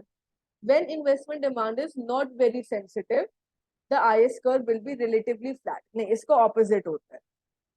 जब इन्वेस्टमेंट डिमांड ग्रेटली इलास्टिक होती है, जब इन्वेस्टमेंट डिमांड ग्रेटली इलास्टिक होती है, मतलब कि रेट ऑफ इंटरेस्ट के चेंज होने की वजह से उसमें काफी चेंज आता है, तो आईएस कर्व फ्लैट होता है। तो ये गलत है। फिर उसके बाद it shows the income levels which equalizes the savings and investment at different levels of interest। तो ये भी क्या बता रहा है हम लोग को? आईएस कर्व क्या बता रहा है? आईएस कर्व बता रहा है कि किस तरीके से जो इन्वेस्टमेंट है और सेविंग है वो चेंज होंगे और वो इक्वलाइज हो जाएंगे। लेकिन ये क्या बताता है? जो इन्वेस्टमेंट कर्व होता है वो इंटरसेक्ट करता है सेविंग्स कर्व के साथ। ठीक है, वो रिप्रेजेंट करता है डिफरेंट रेट ऑफ इंटरेस्ट, जिसमें कि सेविंग और इन्वेस्टमेंट हमारे इक्वल हो जाएंगे एट वेरियस इनकम लेवल्स। तो फिर ये भी सही होगा। तो हमारे पास क्या सही हो गया? 1, 2 एंड 4। ठीक है, थोड़ा सा ये डिटेल्ड एक्सप्लेनेशन है कि आईएस कर्व क्या होता है। आईएस कर्व इन्वेस्टमेंट और सेविंग का इक्वलाइजेशन बताता है at different rates of. Again, अगर बहुत टफ लग रहा है तो बहुत डिटेल में इसमें मत जाइएगा, समझ में आ रहा है तो वेल एंड गुड, नहीं आ रहा है तो कोई बात नहीं, बिकॉज टाइम कम है तो आप अलग से एक नई थ्योरी नहीं समझ सकते। क्वेश्चंस तो कवर करने हैं तो हम उसको कवर करते हैं। जितना मैंने यहाँ पे एक्सप्लेन किया इससे ज्यादा वैसे पूछेगा भी नहीं, तो एक बार गो थ्रू कर लीजिएगा। Next, how can we derive the LM? अब एलएम कर्व हमारे पास आ गया, एक आईएस कर्व था, अब एलएम कर्व आ गया। Using the classical theory? नहीं, यूजिंग द केनेजियन। आईएस कर्व हम लोग क्लासिकल थ्योरी से करते हैं तो ये स्टेटमेंट गलत हो गया। फिर each point on the LM curve points to a rate of interest at which the equilibrium of liquidity preference and money supply is achieved। ठीक है, ये वाला स्टेटमेंट सही है। The slope of LM curve is determined by the elasticity of demand for money to interest only। नहीं, only दिया है, money nominal income पे भी होता है, नॉमिनल इनकम, इनकम लेवल पे भी होता है। तो ये थर्ड गलत हो गया। एंड तो फिर एक ही ऑप्शन सही बचा, 2 and 4। It shows the for a given level of income if it declines it will lower the rate of interest. क्या बोल रहा है? ये हम लोग का एलएम कर्व है। ये बताता है कि अगर if the liquidity preference function for a given level of income declines, मतलब इधर चला गया, पहले यहाँ था अभी इधर चला गया, it will lower the rate of interest and will shift the LM curve down to the right. ठीक है, तो ये भी सही हो, राइट। तो 2 एंड 4 हम लोग के एलएम कर्व से रिलेटेड सही होगा। तो एलएम कर्व हमको मनी डिमांड और मनी सप्लाई के बीच में इक्विलिब्रियम बताता है डिफरेंट लेवल्स ऑफ इनकम पे। किस लेवल ऑफ इनकम पे हम लोग का किस लेवल ऑफ इंटरेस्ट पे डिमांड फॉर मनी इकोनॉमी में और सप्लाई ऑफ मनी इकोनॉमी में इक्वल हो जाए। इसको डिटेल में समझने के लिए जो क्लास की रिकॉर्डिंग है अवेलेबल होगी ऐप पे, उसको देख लीजिएगा। इस चैप्टर को सही से एक्सप्लेन किया है मैंने, अच्छे से एक्सप्लेन किया है मैंने, तो वो वहां पे देख लीजिए। ठीक है, तो क्लियर हो जाएगी वो। Next, combining the IS and LM curve, what can be inferred? The IS curve and the LM curve relate the variables income and the rate of interest। ठीक है, IS curve represents a classical theory, it slopes downward। LM curve represents a Keynesian theory, moves upward। ये भी सही है। At the point of equilibrium, investment and savings are in equilibrium, demand for money is in equilibrium with supply of money। तो सारे statements है ना। ये तो बेसिक इंफॉर्मेशन हो गई। आईएसएलएम कर्व इंटरेस्ट और इनकम बताता है, हमने देख लिया। आईएस कर्व डाउनवर्ड स्लोपिंग होता है, क्लासिकल में आता है। एलएम कर्व अपवर्ड स्लोपिंग होता है, कीन्स में आता है। कौन कौन से इक्विलिब्रियम होते हैं? इन्वेस्टमेंट सेविंग भी होता है, मनी डिमांड मनी सप्लाई। अब आईएसएलएम थ्योरी को यूज किया जाता है पॉलिसी मेकिंग के अंदर, फिस्कल पॉलिसी और मॉनेटरी पॉलिसी। चलिए वो देखते हैं। What can be said about ISLM theory in policy making? The IS curve and the LM curve show fiscal and monetary policy correct। IS जो हम लोग की होती है फिजिकल पॉलिसी, यानी कि टैक्स एंड गवर्नमेंट एक्सपेंडिचर को मॉनिटर करती है। एलएम कब हम लोग की मॉनेटरी पॉलिसी यानी कि आरबीआई, आरबीआई किस तरीके से मनी सप्लाई को कंट्रोल कर रहा है उसको मॉनिटर कर रहा है। तो ये स्टेटमेंट सही हो गया। Then expansionary fiscal policy can shift the IS to the left. Expansionary fiscal policy के अंदर क्या होता है, टैक्स रेट कम हो गया या फिर एक्सपेंडिचर बढ़ा दिया, इसकी वजह से क्या होगा, लोगों की इन्वेस्टमेंट सेविंग डिमांड बढ़ जाएगी। अगर आईएस कर्व हम लोग का ऐसे है, लोगों की डिमांड बढ़ रही है तो वो लेफ्टवर्ड शिफ्ट नहीं होगा, वो राइटवर्ड शिफ्ट होगा। तो ये क्या हो गया, ये गलत हो गया। Central bank uses contractionary monetary policy and shifts the LM to the left. Yes, जहां पे भी एक्सपेंशनरी पॉलिसी होगी तो राइट शिफ्ट होगा, जहां पे भी कॉन्ट्रैक्शनरी होगी तो लेफ्ट होगा। जब हम लोग आरबीआई का, अगर आप लोगों ने पढ़ा होगा, तो आरबीआई के मेजर्स है ना, बैंक रेट हो गया, रेपो रेट हो गया, ये सब रेट्स आरबीआई करता है, बढ़ाता है या घटाता है अगर उसको मनी सप्लाई कंट्रोल करता है, राइट। तो कॉन्ट्रैक्शनरी मॉनिटरी पॉलिसी मतलब कि tight monetary policy, money supply को कम करता है। तो ये स्टेटमेंट भी सही हो गया। ISLM model shows that expansion in money supply lowers the interest rate and raises the income. Detail में नहीं भी समझना तो ऑप्शंस देख लो। क्या बचा हमारे पास, 1 3 तो सही हो गया, यानी कि 1 3 एंड 4। 2 गलत है तो 2 वाले सारे कैंसिल आउट कर दिए, 1 3 एंड 4। ISLM मॉडल क्या शो कर रहा है कि अगर मनी सप्लाई में एक्सपेंशन हो रहा है तो फिर उससे क्या होगा, इंटरेस्ट रेट कम हो जाएगा और इनकम क्या हो जाएगी, वो बढ़ जाएगी। ठीक है, तो ये हो गए हमारे पॉइंट्स सही हो गए आईएसएलएम थ्योरी से। मॉनेटरी पॉलिसी का क्या इफेक्ट होता है या फिर फिस्कल पॉलिसी का क्या इफेक्ट होता है, ये एक्सपेंशनरी और कॉन्ट्रैक्शनरी में आएगा। एक्सपेंशनरी होगा तो इन्फ्लेशनरी हो सकता है, लोगों की डिमांड बढ़ाई जा रही है यहाँ पे। कॉन्ट्रैक्शनरी कब होगा, जब इन्फ्लेशन ज्यादा है, इन्फ्लेशन को कम करने के लिए करना है ना। अगर प्रोडक्शन को बढ़ाना है, प्रोडक्शन एंड डिमांड को बढ़ाना है तो एक्सपेंशनरी यूज होगा। अगर इन्फ्लेशन को क्या करना है, कम करना है, तो क्या होगा, कॉन्ट्रैक्शन। ठीक है, चलिए नेक्स्ट। बिजनेस साइकिल सबसे सिंपल चैप्टर इस मॉड्यूल का, सबसे सिंपल चैप्टर, और इससे अगर क्वेश्चन आ गया तो आप लोग सही मार्क करके ही आओ। चलिए, द टर्म बिजनेस साइकिल और economic cycle refers, business cycle क्या होता है, economic wide fluctuations in production और इकोनॉमिक एक्टिविटी। हाँ ठीक है, सही है। Fluctuations occur around a long term और short growth trend. Long term या शॉर्ट टर्म किस में आता है, केवल लॉन्ग में आता है, शॉर्ट में नहीं आता है, तो ये गलत हो गया। Shifts over time between periods of relatively rapid and periods of relatively stagnation, ये भी ठीक है। बिजनेस साइकिल हो रही है and regular predictable repetitive phenomena, ये रेगुलर और प्रिडिक्टेबल नहीं होता है। 1 एंड 3, देखिए अगर आप लोग बिजनेस साइकिल ड्रॉ करना चाहो तो इस तरीके से होता है ना, ये हम लोग की लाइन ऑफ रेफरेंस है लेट्स से, तो ऐसे साइकिलिंग, साइकिल मूवमेंट होता है। तो ये रिपीटेटिव या प्रिडिक्टेबल नहीं है, सिमेट्रिकल नहीं है। ये वाले जो हम लोग के, इनको बूम कहते हैं, जो हाईएस्ट लेवल पे होते हैं, पीक लेवल पे होते हैं।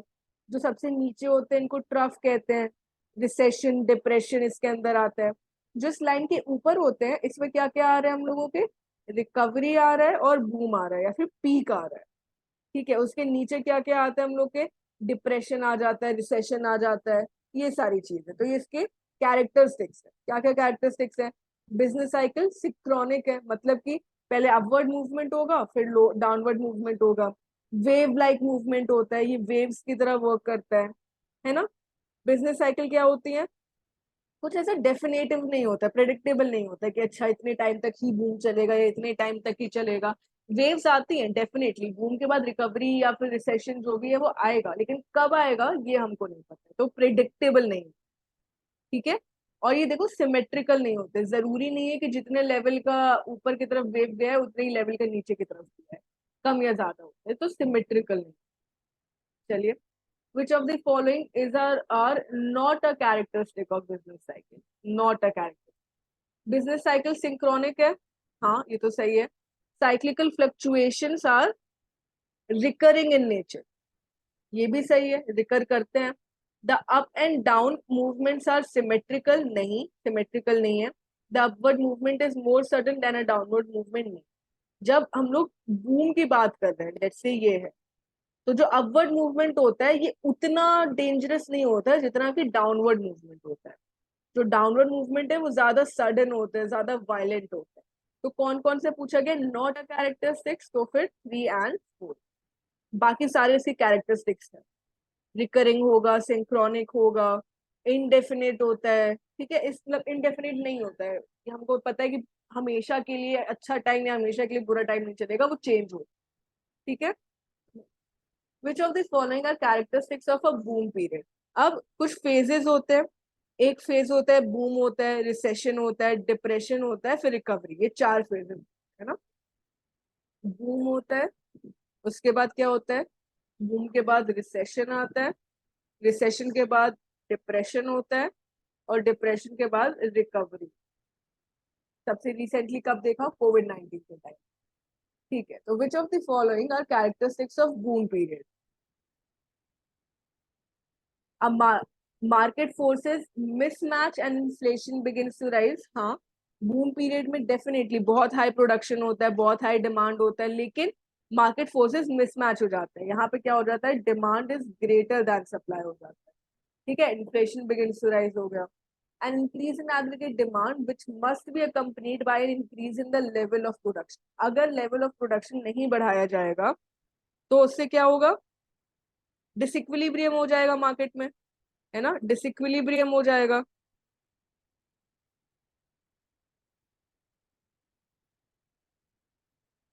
तो फिर ये भी ठीक हो गया। फिर demand peaks to the level that exceed the sustainable output और प्रोडक्शन लेवल। हाँ, ये भी ठीक है, मतलब डिमांड इतनी ज्यादा, एक सेकंड, क्या increase in aggregate demand,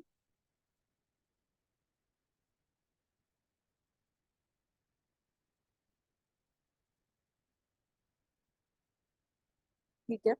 demand peaks to the level that exceeds the sustainable output और प्रोडक्शन लेवल। डिमांड बहुत ज्यादा हाई हो जाता है, ठीक है, ये भी सही है। एंड इकोनॉमी में suffer fundamental problems like shortage of investable capital and decrease. तो ये सारी स्टेटमेंट सही है। एक सेकंड फिर से चेक करते हैं, 1 2 3 4 सारे सही, कुछ तो यहाँ पे गड़बड़ होगा। Market forces mismatch tends to rise, increase in aggregate demand which must be accompanied by increase in the level of production। ये आई थिंक ये रिकवरी में आएगा, ये वाला जो है ना ये रिकवरी में आएगा। Must be increase, must be accompanied by increase, ये रिकवरी का होता है कि अगर हम लोग रिकवरी करना चाह रहे हैं तो हमें क्या करना पड़ेगा, ठीक है। तो फिर 1 3 and 4 ये बूम के कैरेक्टरिस्टिक्स, ये बूम के कैरेक्टरिस्टिक्स होंगे कि मतलब फुल्ली यूटिलाइज हो गए प्रोडक्शन कैपेसिटी, इससे ज्यादा हम प्रोडक्शन कर ही नहीं सकते, ज्यादा प्रोडक्शन पॉसिबल है ही नहीं हम लोगों के लिए, इसीलिए इन्फ्लेशन बढ़ता है, ठीक है। तो ये बूम के कैरेक्टरिस्टिक्स होते हैं, highest level. Next, in a period of recession what can be seen. Recession में क्या क्या देखा जा सकता है, a downward tendency in demand is seen. हाँ ठीक है, डाउनवर्ड टेंडेंसी देखते हैं। A downward tendency in supply is observe, not necessarily but okay, देखते हैं इसको भी। डिमांड एक्सीड सप्लाई, क्या डिमांड सप्लाई से एक्सीड कर रही है, नहीं, यहाँ पे supply is greater than that. तो फिर ये भी गलत हो गया, ये भी गलत हो गया। Supply exceeds demand, correct. Some firms are forced into bankruptcy, 1 4 and 5 सही है। रिसेशन में क्या होता है, रिसेशन में जब बूम पीरियड में हम लोग पीक पे पहुंच गए थे यहाँ पे, अब यूटिल सारी रिसोर्सेज यूटिलाइज हो चुकी है, कुछ और प्रोडक्शन करने को बचा नहीं है, तो क्या हो जाएगा, अब यहाँ पे क्या हो जाएगा, हम लोग रिसेशन में जाना स्टार्ट करेंगे, रिसेशन में डाउनवर्ड। तो अब डिमांड कम हो जाएगी लोगों की, धीरे धीरे लोगों की डिमांड कम हो जाएगी, और सप्लाई तो बनी रहेगी, सप्लाई तो है ऑलरेडी, बिकॉज यहाँ पे इन्फ्लेशन हो गया था, इन्फ्लेशन था तो जो प्रोड्यूसर्स थे उनको फायदा हो रहा था, तो वो लोग सप्लाई इंक्रीज करके रखते। बट डिमांड क्या हो गया, डिमांड अब कम हो जा रही है, तो सप्लाई एक्सीड्स डिमांड। तो फिर धीरे धीरे लोगों का जो सामान है वो बिकना बंद हो जाएगा, वो लोग अपने कॉस्ट कवर नहीं कर पाएंगे। Some firms are forced into bank. 1 4 and 5, तो रिसेशन क्या होता है, इस वाले में जब जाते हैं ऐसे नीचे की तरफ जब मूव कर रहे होते हैं, सप्लाई एक्सीड्स डिमांड, ठीक है। लोग क्या कर रहे हैं, लोग पैसा खर्च नहीं करना चाह रहे, लोग अपने पास पैसा रख रहे हैं, उनको डर है, उनको लग रहा है कि हम लोग डिप्रेशन में जाने वाले हैं, आगे चल के इमरजेंसी आ सकती है, तो वो लोग पैसा बचा रही है, वो पैसा खर्च नहीं करें। तो मेन कैरेक्टर से क्या हो गई, सप्लाई एक्सीड्स डिमांड। फिर how does a period of depression affect the economy, depression की वजह से क्या होता है? Manufacturers of both capital and consumer goods are forced to reduce the volume of production. The demand for bank credit increases to bridge the gap. Underemployment of both men and materials. Underemployment तो definitely होता है. Underemployment, unemployment, ये main characteristic होता है इसका depression period का. Producers are compelled to sell their goods at a price which will barely cover the full cost of production. बेयरली cover क्या करता है, वो उनका कॉस्ट ऑफ प्रोडक्शन कवर कर ही नहीं पाता है डिप्रेशन में, जब इतना प्राइस इतना ज्यादा कम हो जाता है कि it can not cover the full cost of production. Full cost of production तो हो ही नहीं सकता है। ठीक है, दूसरी चीज यहाँ पे क्या हो रही है, ये भी ठीक है, प्रोडक्शन कम करना ही पड़ेगा बिकॉज कॉस्ट कवर नहीं हो रहा है। Demand for bank credit increases, नहीं, बैंक क्रेडिट की डिमांड क्या हो जाती है, कम हो जाती है, क्योंकि प्रोडक्शन कम हो गया है, इस वजह से लोग लोन्स कम ले रहे हैं, तो ये भी गलत होगा। 1 and 3, डिप्रेशन सबसे लोएस्ट पे होता है, प्रोड्यूसर्स को इस ऐसे अपने गुड्स को सेल करना पड़ेगा जो उनका फुल कॉस्ट कवर ही नहीं करेंगे, जब फुल कॉस्ट कवर नहीं हो रहा तो प्रोडक्शन कम कर देंगे, बढ़ाएंगे ही नहीं। अनएम्प्लॉयमेंट होता है, जब वर्कर्स को काम ही नहीं करवाना, प्रोड्यूस नहीं करना, तो लोगों को अपनी जॉब से हटा देंगे, वर्कर्स आर थ्रोन आउट, जो है दे आर अंडर एम्प्लॉयड, बहुत कम वेजेस उनको मिलती हैं। इकोनॉमी क्या कर रही है, स्लो डाउन हो रही है, इन्फ्लेशन काफी कम है, प्राइसेस कम हो जा रहे हैं, एम्प्लॉयमेंट बंद ही हो गया है, जो फर्म्स है वो सब बंद हो गई हैं। ये सारे डिप्रेशन का होता है, डिप्रेशन सबसे नेगेटिव पॉइंट होता है। Which of the following phases comes after a period of depression, तो इसके लिए अगर हमको फेज याद है इस तरीके से, तो डिप्रेशन, ये डिप्रेशन है, ट्रफ जिसको बोला जाता है। ट्रफ के बाद क्या आता है, रिसेशन, बूम, रिकवरी। तो ट्रफ तो ऑलरेडी है तो इसको नहीं करेंगे, रिसेशन यहाँ पे था, रिसेशन के बाद डिप्रेशन आता है, तो यहाँ पे क्या आएगा, रिकवरी। डिप्रेशन के बाद हम लोग के पास आती है रिकवरी, जिस फेज में कोविड-19 के बाद आज इंडिया है।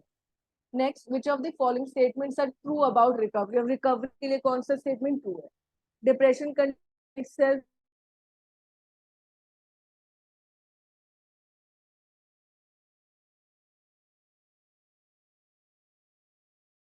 wages, price rates fall and stability prevail। इसमें से केवल फर्स्ट स्टेटमेंट सही है। बैंक क्या करेंगे, बैंक इजी लोन दें। बैंक क्या चाह रहे हैं कि गवर्नमेंट बोलेगी, आरबीआई बोलेगा कि भाई आसानी से लोगों को लोन दो ताकि प्रोडक्शन बढ़ाया जा सके, तो स्ट्रिंजेंट लोन टर्म्स नहीं होंगे, इजी लोन टर्म्स होंगे।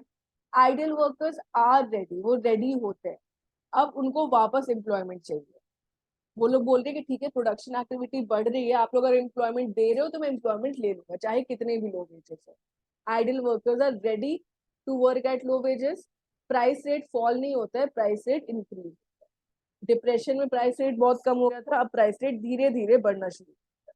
ठीक है, बोरोइंग करते हैं, जो सप्लाईज होते हैं वो प्रोडक्शन बढ़ाते हैं, तो धीरे धीरे प्राइस रेट बढ़ जाता है। ठीक है, तो ये हो गया रिकवरी। बहुत सिंपल चैप्टर है, बहुत सिंपल क्वेश्चन इससे आने के चांसेस है। That's it. Okay, next chapter, monetary and fiscal policy. अब मॉनिटरी पॉलिसी आरबीआई की पॉलिसी है, फिस्कल पॉलिसी हम लोग की गवर्नमेंट की पॉलिसी है। ठीक है, तो इसमें अलग अलग इंस्ट्रूमेंट्स है जो कि यूज किए गए हैं, बताए गए कि मॉनिटरी पॉलिसी में आरबीआई क्या स्टेप्स यूज करेगा, या फिर फिस्कल पॉलिसी में गवर्नमेंट क्या स्टेप्स यूज करेगी, ये सारी चीज। Select the statements that correctly describe the monetary policy of a nation. Monetary policy, it is the tool the central government controls the supply, availability and cost of money, correct? Expansionary policy involves raising the interest rate in order to combat inflation। क्या inflation को combat करने के लिए interest rate को बढ़ा देगी RBI? Expansionary policy increases the total supply of money and a contractionary policy decreases the total supply of money। Contractionary policy is traditionally used to combat unemployment in a recession। देखिए again, expansionary और contractionary हमने already देख लिया। जो expansionary policy होती है, it increases the total supply of money. ठीक है, तो थर्ड स्टेटमेंट सही हो गया। थर्ड स्टेटमेंट सही हो गया। दूसरी चीज इसमें क्या दी है, एक्सपेंशनरी पॉलिसी जो होती है वो अनएम्प्लॉयमेंट को कंट्रोल करने के लिए होती है। जो एक्सपेंशनरी पॉलिसी होती है ये होती है अनएम्प्लॉयमेंट की, मतलब एम्प्लॉयमेंट बढ़ाना है, अनएम्प्लॉयमेंट कम करना है, तो इंटरेस्ट रेट बढ़ा दो, अनएम्प्लॉयमेंट। और कॉन्ट्रैक्शनरी पॉलिसी किसके लिए होती है, इन्फ्लेशन। तो ओनली 1 और 3। तो ये सारी चीजें याद रखनी कि मॉनेटरी पॉलिसी किसके लिए यूज कर रहे हैं, अवेलेबिलिटी ऑफ मनी के लिए, cost of money, rate of interest, growth and stability के लिए आरबीआई जो भी यूज करता है। जो ऑप्टिमल मॉनेटरी पॉलिसी है ये किस में देता है, आरबीआई अपने मॉनेटरी पॉलिसी स्टेटमेंट में देता है। ये एक बाय मंथली बेसिस पे अपना मॉनेटरी पॉलिसी स्टेटमेंट देता है कि हम लोग को मनी सप्लाई को इंक्रीज करना है कि डिक्रीज करना है, एक्सपेंशनरी पॉलिसी यूज करेगा कि कॉन्ट्रैक्शनरी यूज करेगा, ये सारी चीज। ठीक है, तो एक्सपेंशनरी पॉलिसी कब यूज हो रही है, अनएम्प्लॉयमेंट को कंट्रोल करने के लिए। कॉन्ट्रैक्शनरी यूज हो रही है, नहीं, एक्सपेंशनरी अनएम्प्लॉयमेंट के लिए, कॉन्ट्रैक्शनरी यूज हो रही है इन्फ्लेशन। चलिए, what is the difference between bank rate and MSF, marginal standing facility. Marginal standing facility, अगर आपको इनका डिफरेंस पता है तो आप इजीली आंसर कर सकते हो। Bank rate is a discount rate at which RBI grants long term loans to commercial banks. MSF क्या होता है, overnight borrowing, करेक्ट है। Under bank rate the loan can be raised without pledging securities, ठीक है। और MSF में क्या होता है, loan is raised against securities. तो बोथ स्टेटमेंट्स आर करेक्ट, यही मेन डिफरेंस है। बैंक रेट क्या होता है, बैंक रेट सेट करता है आरबीआई के, अगर लॉन्ग टर्म लोन्स लेने हैं तो आप किस तरीके से आरबीआई से कमर्शियल बैंक्स लोन सकते हैं। लॉन्ग टर्म लेंडिंग के लिए कोलेटरल यहाँ पे रखना नहीं होता है, क्रेडिट कंट्रोल को या फिर क्रेडिट सप्लाई को कंट्रोल करने के लिए। एमएसएफ क्या करता है, अगर ओवरनाइट बोरोइंग की जरूरत पड़ी, ओवरनाइट लेंडिंग के लिए, तो उसमें कोलेटरल रखा जाता है, limits of SLR and net demand in time liabilities. ठीक है, अगर कोई अक्यूट शॉर्टेज हो रही है तो उस टाइम, राइट। इसके अलावा और भी बहुत सारी चीजें हैं कि बैंक रेट कौन से आर्टिकल में आया था, या फिर बैंक रेट कैसे वर्क करता है, या एमएसएफ कैसे वर्क करता है, तो उतना हमारे लिए इंपॉर्टेंट है। मेनली इन दोनों में डिफरेंस पता होना चाहिए, लॉन्ग टर्म, शॉर्ट टर्म। यहाँ पे सिक्योरिटीज नहीं होती है, यहाँ पे सिक्योरिटीज होती है। चलिए next, how is CRR use as a tool of credit control, cash reserve ratio, cash reserve ratio. When RBI feels that the inflationary pressures are rising, CRR is reduced. नहीं, अगर CRR क्या बताता है कि bank के पास जितने भी deposits हैं, बैंक उन्हीं डिपॉजिट्स को यूज करके लोन देता है ना। तो आरबीआई बोलती है कि पूरे डिपॉजिट से आप लोन नहीं दे सकते, आपको कुछ पार्ट है जो रिजर्व के फॉर्म में रखना। तो सीआरआर वो होता है जो रिजर्व के फॉर्म में सेंट्रल बैंक के पास रखना होता है, और एसएलआर वो होता है जो लिक्विड फॉर्म में अपने पास, सी से सेंट्रल, एस से। ठीक है, तो अगर उसको इन्फ्लेशनरी प्रेशर्स को कंट्रोल करना है तो सीआरआर रिड्यूस नहीं होगा, सीआरआर इंक्रीज होगा। सेकंड स्टेटमेंट मतलब कि सही हो गया, when the inflationary pressures are rising, CRR is increased. CRR is used to adjust the funds available with the bank to make loans, correct. With the floor and the ceiling removed, RBI is now free to fix the CRR at any level, ये भी correct। अब CRR किसी भी level पे RBI fix कर सकता है। ठीक है, पहले एक लेवल था यहाँ पे 3 to 20% of net demand and time liabilities जो कि था रखने के लिए, बट आरबीआई अब अपने हिसाब से सेट कर सकता है। ठीक है, चलिए ये हो गया सीआरआर, यानी कि 2, 3 and 4 स्टेटमेंट सही है। Next, which of the following statements are incorrect for SLR? Statutory liquidity ratio is maintained in order to control the expansion of bank credit. ठीक है, SLR is the amount of funds which the bank are required to maintain as the liquid assets. As RBI can set the rate between 10% to, अच्छा incorrect पूछा गया है ना, incorrect, तो ये भी सही है स्टेटमेंट, ये भी सही है। ये 10 to 20% नहीं है, ये जो SLR का लिमिट है ये 18% से 40% के बीच में। एट प्रेजेंट 18% है, तो only 3 is wrong, only 3 is wrong. तो एसएलआर क्या बताता है, जो लिक्विड फॉर्म में कमर्शियल बैंक्स को अपना डिपॉजिट्स का एक पार्ट है वो रखना होता है रिजर्व के लिए। ठीक है, टोटल डिमांड टाइम लाइबिलिटीज में से अपने पास जो रखना होता है, जैसे कि गवर्नमेंट बॉन्ड्स हो गए, गोल्ड हो गया, गोल्ड नहीं मतलब कैश हो गया, ये सारी चीजें लिक्विड फॉर्म में। ठीक है,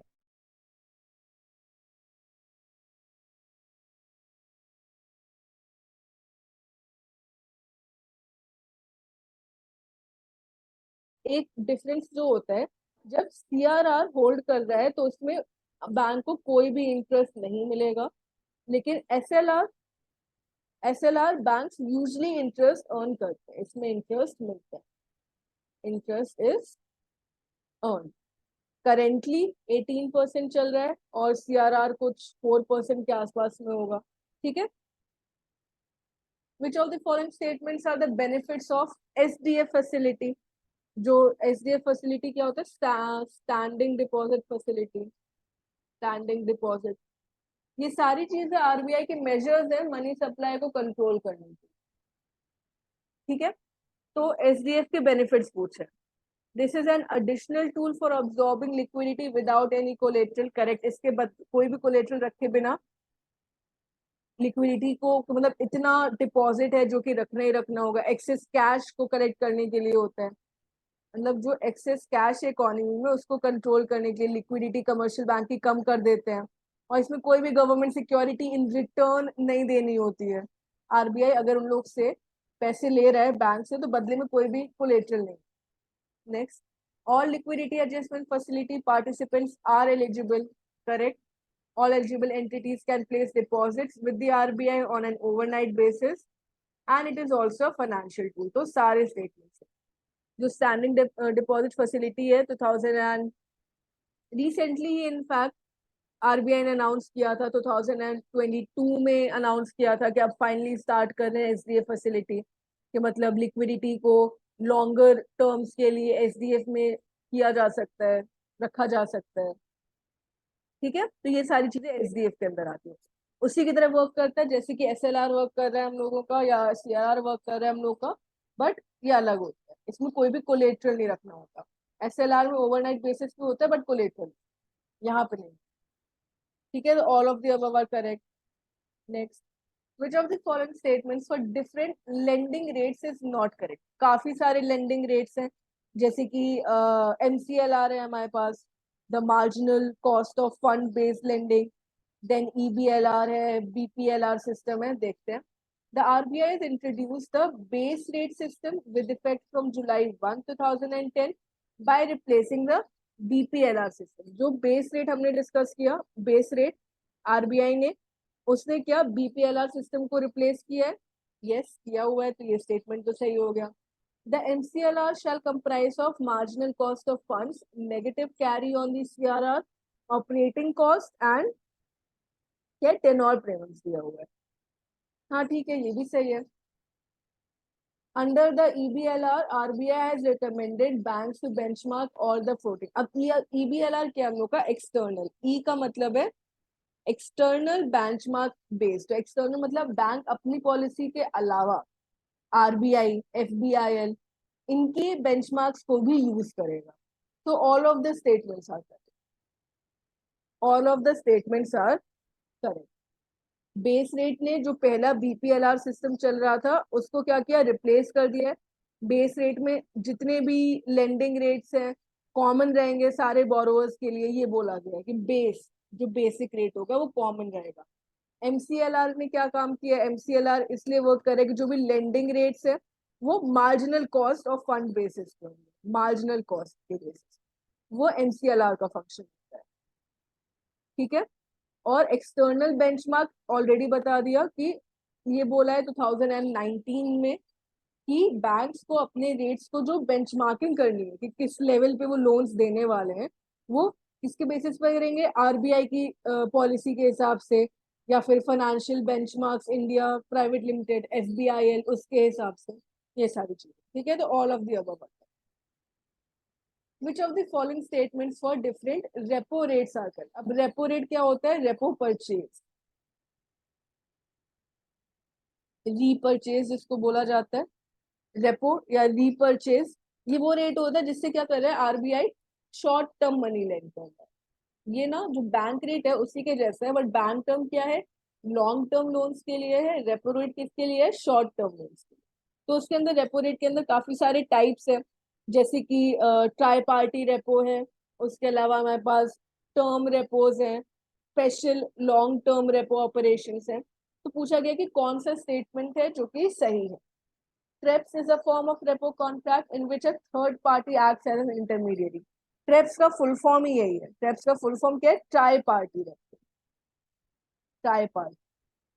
यहाँ पे केवल आरबीआई और कमर्शियल बैंक ही नहीं, कोई थर्ड पार्टी भी आएगी, जिसको एक थर्ड पार्टी जो कि वो सीबीएलओ जिसको बोला जाता है हम लोगों का, या फिर सीसीआई लोग है, credit clearing corporation of India आ गए। तो ये लोग क्या कर रहे हैं, ट्राई पार्टी रेपो की तरफ वर्क कर रहे हैं, तो इंटरमीडियरी होगा। ठीक है।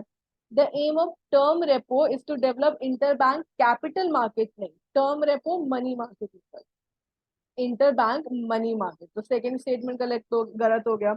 वीआरआर क्या होता है, वेरिएबल रेट होता है, वेरिएबल रेट। एक रिवर्स रेपो रेट भी होता है, reverse repo. Reverse repo, repo में क्या होता है, आरबीआई लोन दे रही है बैंक्स को, रिवर्स रेपो में क्या होता है, आरबीआई लोन ले रही है बैंक्स से, रिवर्स रेपो। उसी में क्या हो जाता है, वेरिएबल रेट रिवर्स रेपो। इसमें क्या है, amount is determined by RBI, commercial banks can participate auction. RBI क्या करता है, ऑक्शन करता है, कि मतलब कौन से बैंक है वो पार्टिसिपेट करेंगे, वो अपने मनी को रख सकते हैं सेंट्रल बैंक के पास। लिक्विडिटी को कंट्रोल करने के लिए ही इसको भी यूज किया जाता है। तो 1 और 3 सही होता है, 1 और 3। तो ये डिफरेंट रेपो रेट्स है, अलग अलग रेपो रेट्स है। Special long term repo rate भी है, ये 3 ईयर लॉन्ग टर्म रेपो है, या फिर स्मॉल फाइनेंस बैंक्स के लिए जो कि आरबीआई कर रहा है। टर्म रेपो किसी पर्टिकुलर टाइम पीरियड के लिए, 14 डेज, 28 डेज। क्यों, क्योंकि ये शॉर्ट टर्म, इसीलिए ये डेज में आता है। स्पेशल लॉन्ग टर्म किस में जाता है, स्पेशली कोई स्कीम आएगी उसके लिए आएगा।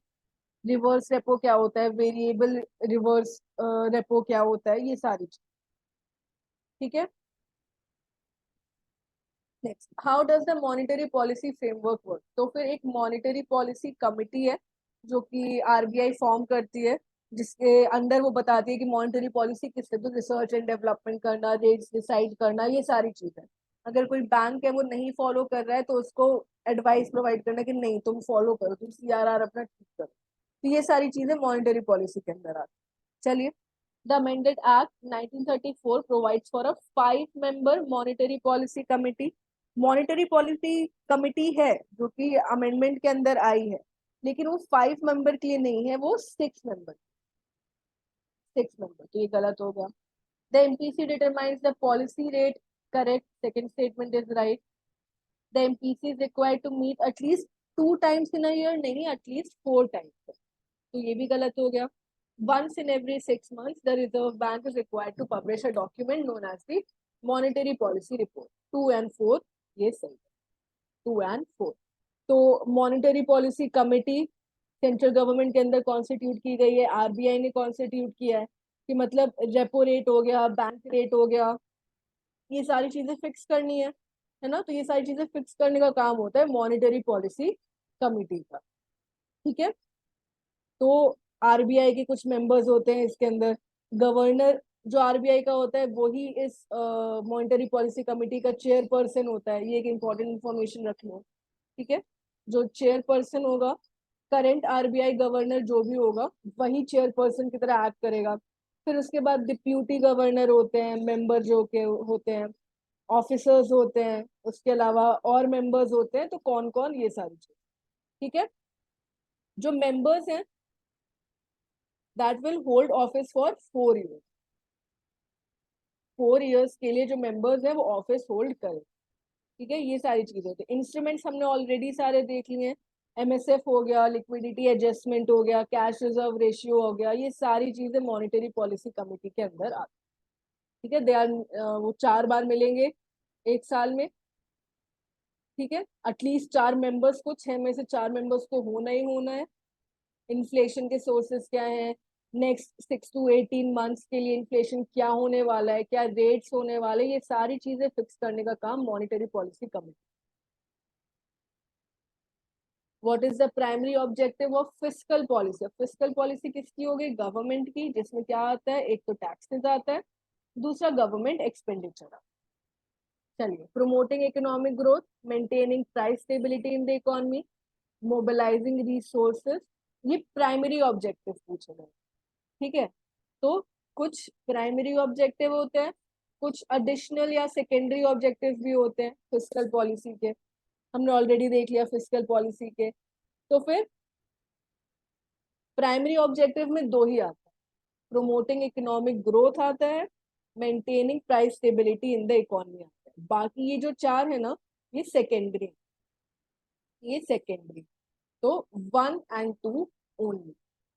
ठीक है, टैक्सेस, चाहे वो डायरेक्ट टैक्स हो या इनडायरेक्ट टैक्स हो, एक्सपेंडिचर चाहे वो डेवलपमेंटल एक्सपेंडिचर हो या फिर कैपिटल एक्सपेंडिचर हो। एक्सपेंडिचर में सब्सिडीज भी आती हैं, है ना, सब्सिडीज, ट्रांसफर पेमेंट्स, सारी चीजें आती हैं। तो ये फिस्कल पॉलिसी है। What are the requirements of the FRBM? अब इसमें ना एफआरबीएम एक्ट के बारे में भी दिया है, जो fiscal responsibility and budget management act है, एफआरबीएम एक्ट हम लोग का, उससे रिलेटेड भी।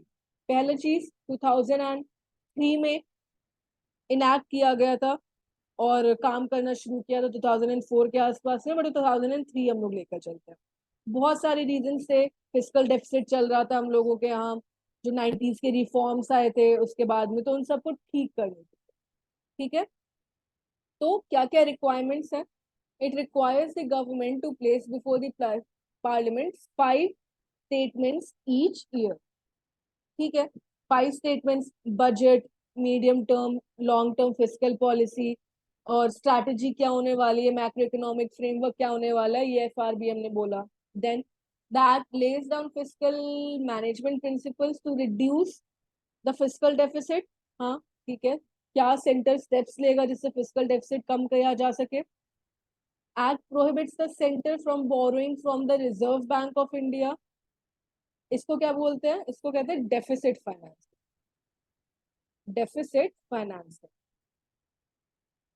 तो एफआरबीएम ने बोल दिया कि अब आप आरबीआई से लोन नहीं ले सकते, and the finance minister is required to keep parliament inform through quarterly reviews on the implementation. ये भी सही है। तो ऑल आर करेक्ट, सारे सही हो गए। जो एफआरबीएम एक्ट आया था उसमें उसने क्या बोला था कि फिस्कल डेफिसिट को रिड्यूस करने की बात की गई थी कि 3% पे लाओ, और रिवेन्यू डेफिसिट को एलिमिनेट करने की बात की गई थी। एलिमिनेट के रिवेन्यू डेफिसिट को पूरी तरीके से खत्म कर। तो एफआरबीएम एक्ट में अमेंडमेंट्स भी आ चुके हैं, कई सारे अमेंडमेंट्स आए हैं। एनके सिंह कमिटी के बारे में पढ़ो, एनके सिंह कमिटी के बारे में। एफआरबीएम एक्ट में उसने अपनी रिपोर्ट कब दी थी? 2017 में इस कमिटी ने रिपोर्ट दी थी कि किस तरीके से अब एफआरबीएम एक्ट को वर्क करना है। ठीक है, तो ये सारी चीजें एफआरबीएम एक्ट के अंदर कि क्या क्या इसके requirements. Right, any doubt still here? इस चैप्टर तक कोई डाउट? इन चारों चैप्टर में कोई भी कंफ्यूजन या कोई भी क्वेरी? नहीं तो फिर आगे बढ़ते हैं। लास्ट चैप्टर आज के लिए, ये भी सिंपल है, इसमें बहुत ज्यादा कुछ डिटेल में नहीं दिया हुआ है। नो मैम, नोट करते रहिएगा जो भी। हाँ जी, मैम आज का हो गया, अब छोड़। बस ये लास्ट आखिरी का, हम लोग फिर सिलेबस कंप्लीट नहीं कर पाएंगे। ओके बस हाफ एन आवर में हो जाएगा। Okay okay. ठीक है, चलो ये करते हैं तो फिर। देखिए, इस चैप्टर से इम्पोर्ट बहुत सिंपल सा है, इसमें ज्यादा कुछ नहीं। एक तो ये एसएनए फ्रेमवर्क जो होता है, सिस्टम ऑफ नेशनल अकाउंट, और दूसरा जीडीपी कॉन्सेप्ट। जीडीपी कॉन्सेप्ट में उसके अंदर हम लोग को फॉर्मूले बस देखने हैं। फॉर्मूले, जो 3 इनकम मेथड है और एक्सपेंडिचर मेथड है, वैल्यू एडेड या प्रोडक्ट मेथड है, उसमें भी न्यूमेरिकल नहीं कर, न्यूमेरिकल नहीं पूछेगा। डायरेक्टली बस फॉर्मूला याद कर लो, छोटा सा फॉर्मूला, उसको कुछ ज्यादा याद करने को नहीं है। ठीक है, तो एसएनए फ्रेमवर्क के बारे में कौन कौन से, how does the SNA framework work?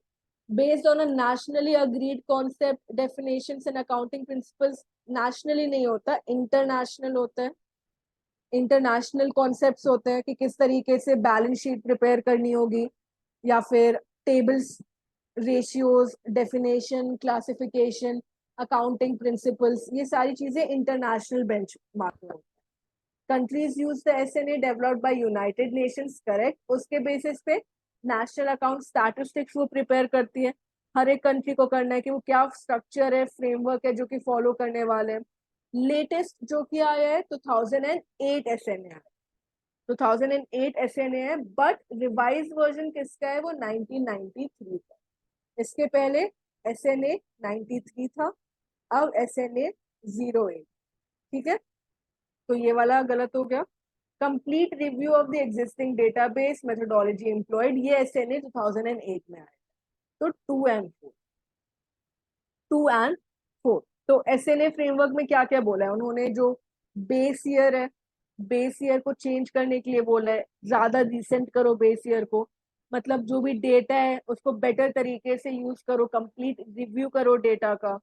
उसके अलावा आईएमएफ के और जो ओईसीडी है, यूएन है, वर्ल्ड बैंक है, इन सब के जो भी टर्म्स एंड कंडीशंस है उसको बेटर तरीके से फॉलो करना है। तो ये रिसेंटली जो 2008 में एसएनए फ्रेमवर्क आया है उसमें दिया। चलिए, तो यहाँ पे 2 and 4 हो गया। फिर what are the changes incorporated by India under the SNA 2008 framework? India भी फॉलो करता है एसएनए को, उसने कौन से चेंजेस इंप्लीमेंट किए हैं? Base year has been change from 2004 to 2011-12। किसका बेस ईयर हो गया हम लोग का? जीडीपी का, है ना। इंडिया, जब हम लोग जीडीपी कैलकुलेट करने वाले हैं तो फिर वो क्या करने वाला है, वो बेस ईयर उसने अपना चेंज कर लिया।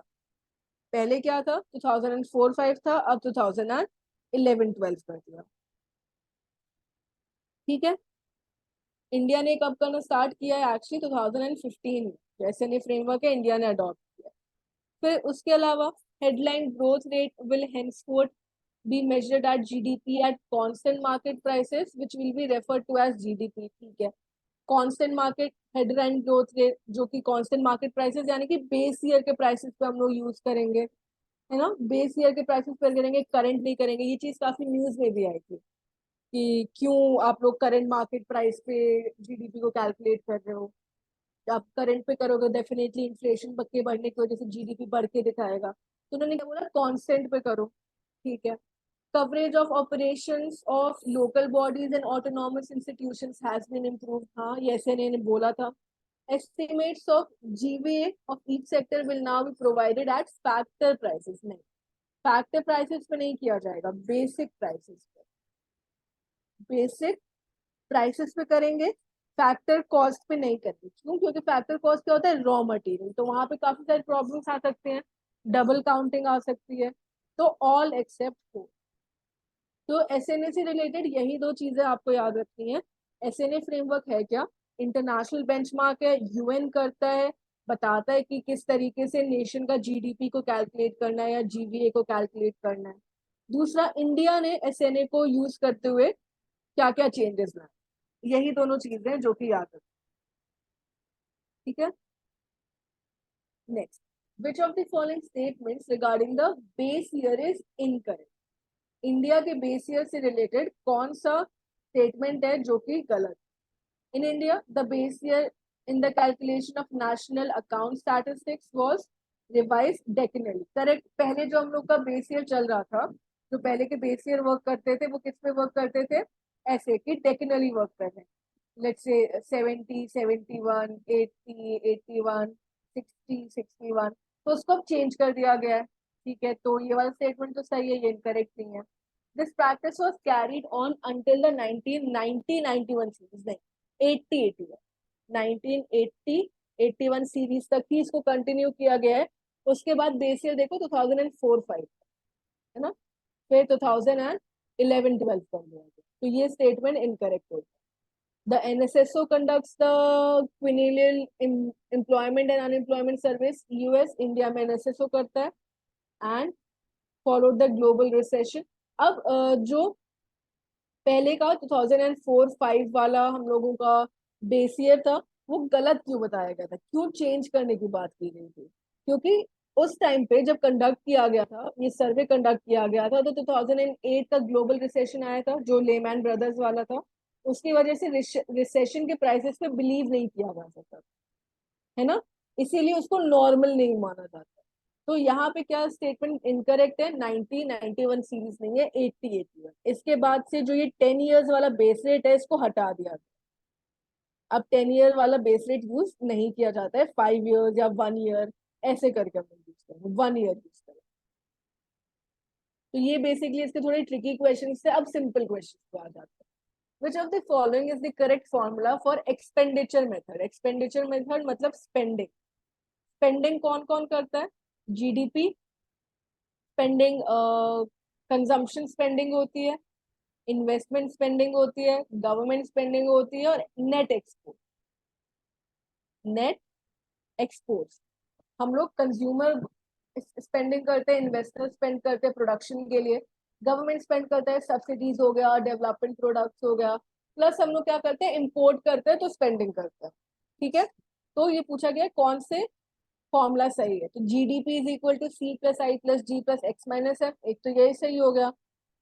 दूसरा, national income is equal to, इसी का फुल फॉर्म है private consumption, private investment, government consumption, change in stock plus net exports of goods and service.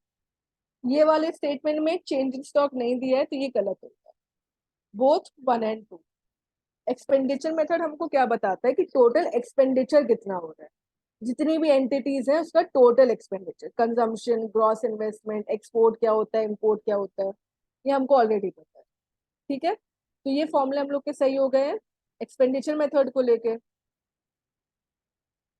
फिर what will be included in the income method for national income accounting? अब income method आ जाता है, तो income method में compensation of employees आता है। ये बता रहे हैं कि कौन कौन से सोर्सेस से इनकम जनरेट होती है। तो एक तो लोगों को वेजेस मिलती हैं, है ना, वेजेस मिलते हैं उन लोगों को, और वेजेस के अलावा सैलरीज, ये सारी चीजें इसमें आती हैं। प्रॉपर्टी इनकम होती है, लोग रेंट अर्न करते हैं, प्रॉपर्टी इनकम में रेंट अर्न करेंगे, इंटरेस्ट अर्न करेंगे, प्रॉफिट्स यूज करेंगे।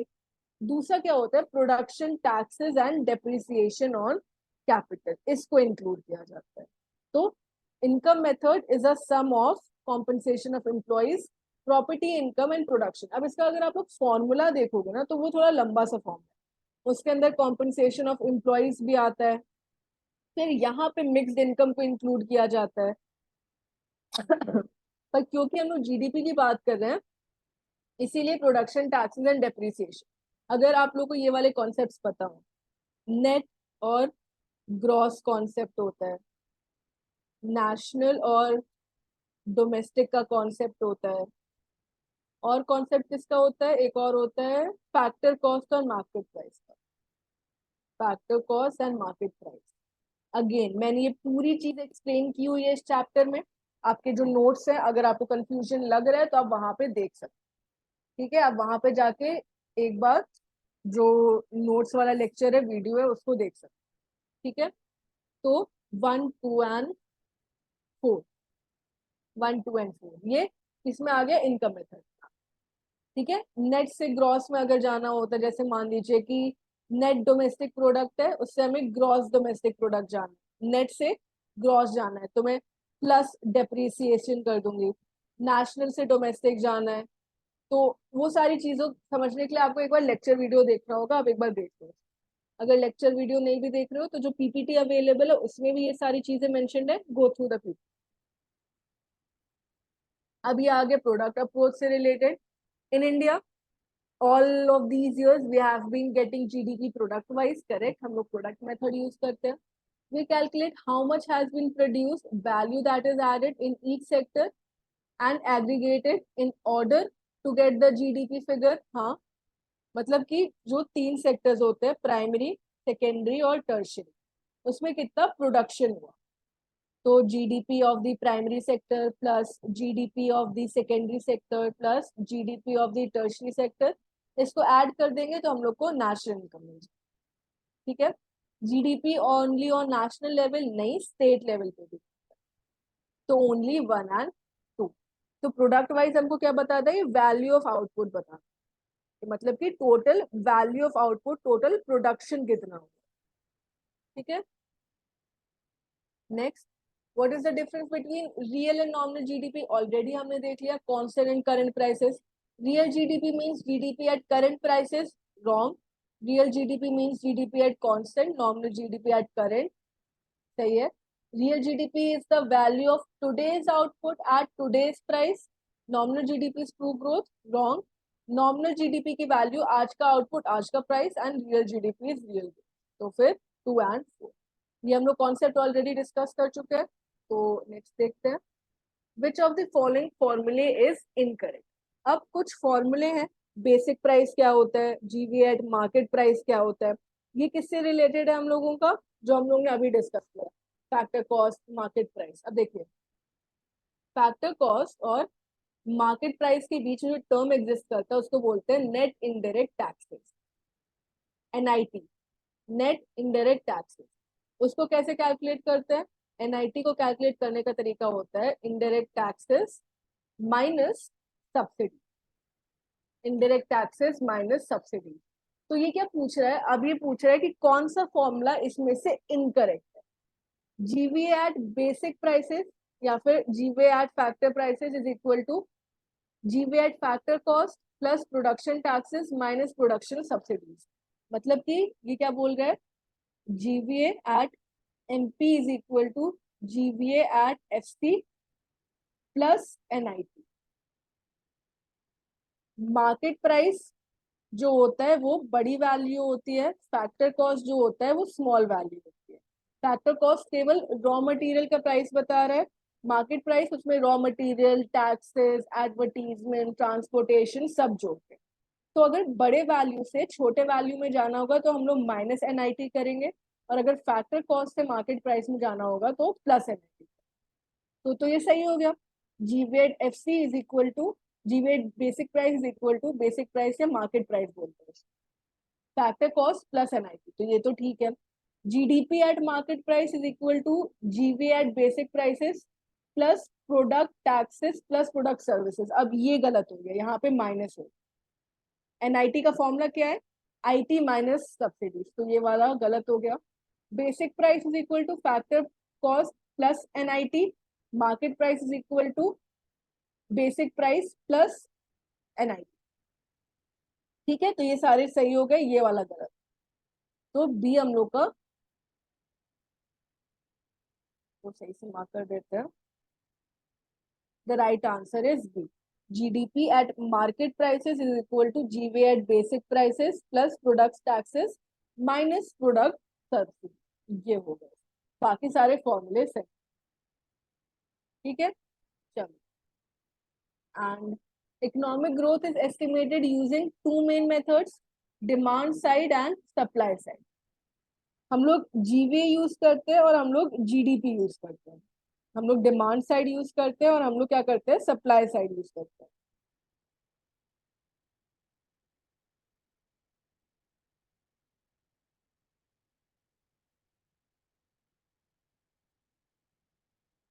ठीक है, GVA under the supply side the value added by the various sectors in the economy are added to derive the GVA, ठीक है, सही है। Under the demand side GDP is arrived by adding up all the expenditures, ये भी सही है हम लोगों का। While GVA is a good measure in comparative studies, GDP is a better measure to compare different sectors within the economy। अब ये statement कर लेते हैं, मतलब अगर हम लोग इस तरीके से करें कि GDP is equal to GVA, gross value added से अगर हम लोगों को जीडीपी कैलकुलेट करना होगा तो हम उसे क्या करते हैं, प्लस एनआईटी कर देते हैं, प्लस एनआईटी वाला जो फॉर्मूला आता है। तो जीडीपी हम लोग को एक कंपैरेटिव स्टैटिस्टिक्स देता है, जीडीपी हमको कंपेयर करा सकता है कि मतलब एक इंडिया का जीडीपी कितना है compare to China's GDP. India is going to be $3 trillion economy, India सबको सरपास करने वाली, इंडिया का जीडीपी सबसे ज्यादा होने वाला, तो हम नेशंस को कंपेयर करते हैं। जीवीए हमने क्या देखा था, डिफरेंट सेक्टर्स की बात करता था, है ना, industrial sector, primary sector, tertiary sector. तो इसका ऑपोजिट है, जीवीए क्या देता है हमको, different sectors of the economy, GDP क्या देता है हमको? Comparative stat. तो only one and two correct होता है। तो सप्लाई साइड में जीवीए वर्क करता है, डिमांड साइड में जीडीपी वर्क। ठीक है, तो ये दोनों याद है। डिमांड साइड में कौन हो गया? जीडीपी। सप्लाई साइड में हो गया जीवीए। जीवीए हमको सेक्टर्स बताता है, जीडीपी हमको क्या बताता है? सारा एक्सपेंडिचर, सारा इनकम पूरे नेशन का, टोटल नेशन। और ये different sector, various sectors of the economy. तो जीवीए हमको क्या दे रहा है? रुको, हाँ, जीवीए हमको क्या दे रहा है? Different sectors of the economy दे रहा है। और जीडीपी हमको क्या दे रहा है? Comparative stat. One and last question, select the statements that are true regarding the utility of GDP. हमने देख लिया कि जीडीपी क्या है, नेशनल इनकम को कैलकुलेट करने का तरीका है। पर क्या जीडीपी एक्चुअली एक अच्छा मेजर है आज के टाइम पे जीडीपी को यूज करने के लिए as a measure of welfare? दो अलग अलग चीजें होती है। ग्रोथ अलग होता है, वेलफेयर अलग होता है।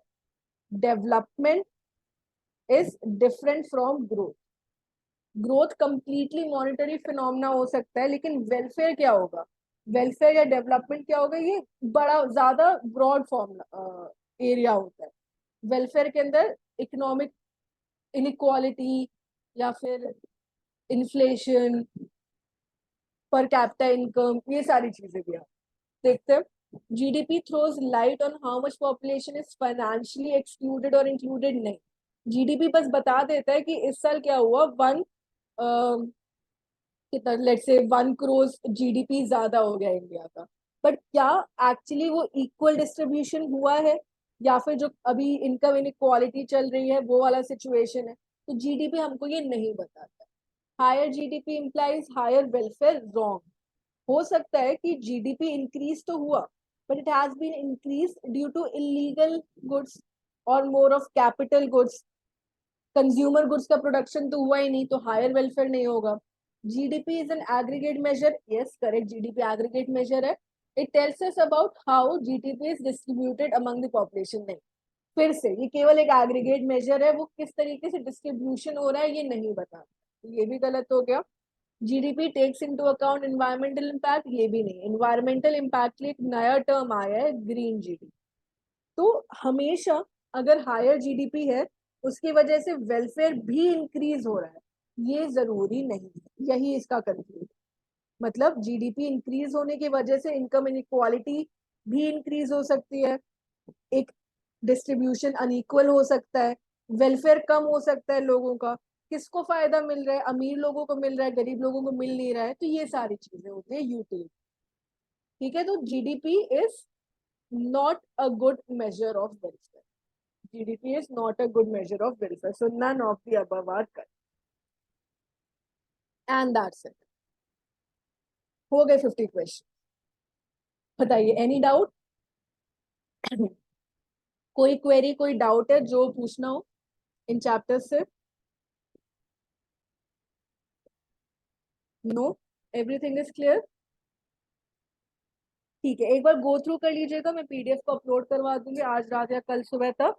एंड फिर भी कोई डाउट होता है तो कल की क्लास में डिस्कस। ठीक है,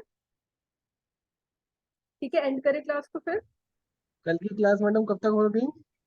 आप लोग बताओ, आप मॉर्निंग में चाहते हो या नाइट में चाहते हो? मतलब इन बिटवीन डे मत रखिएगा।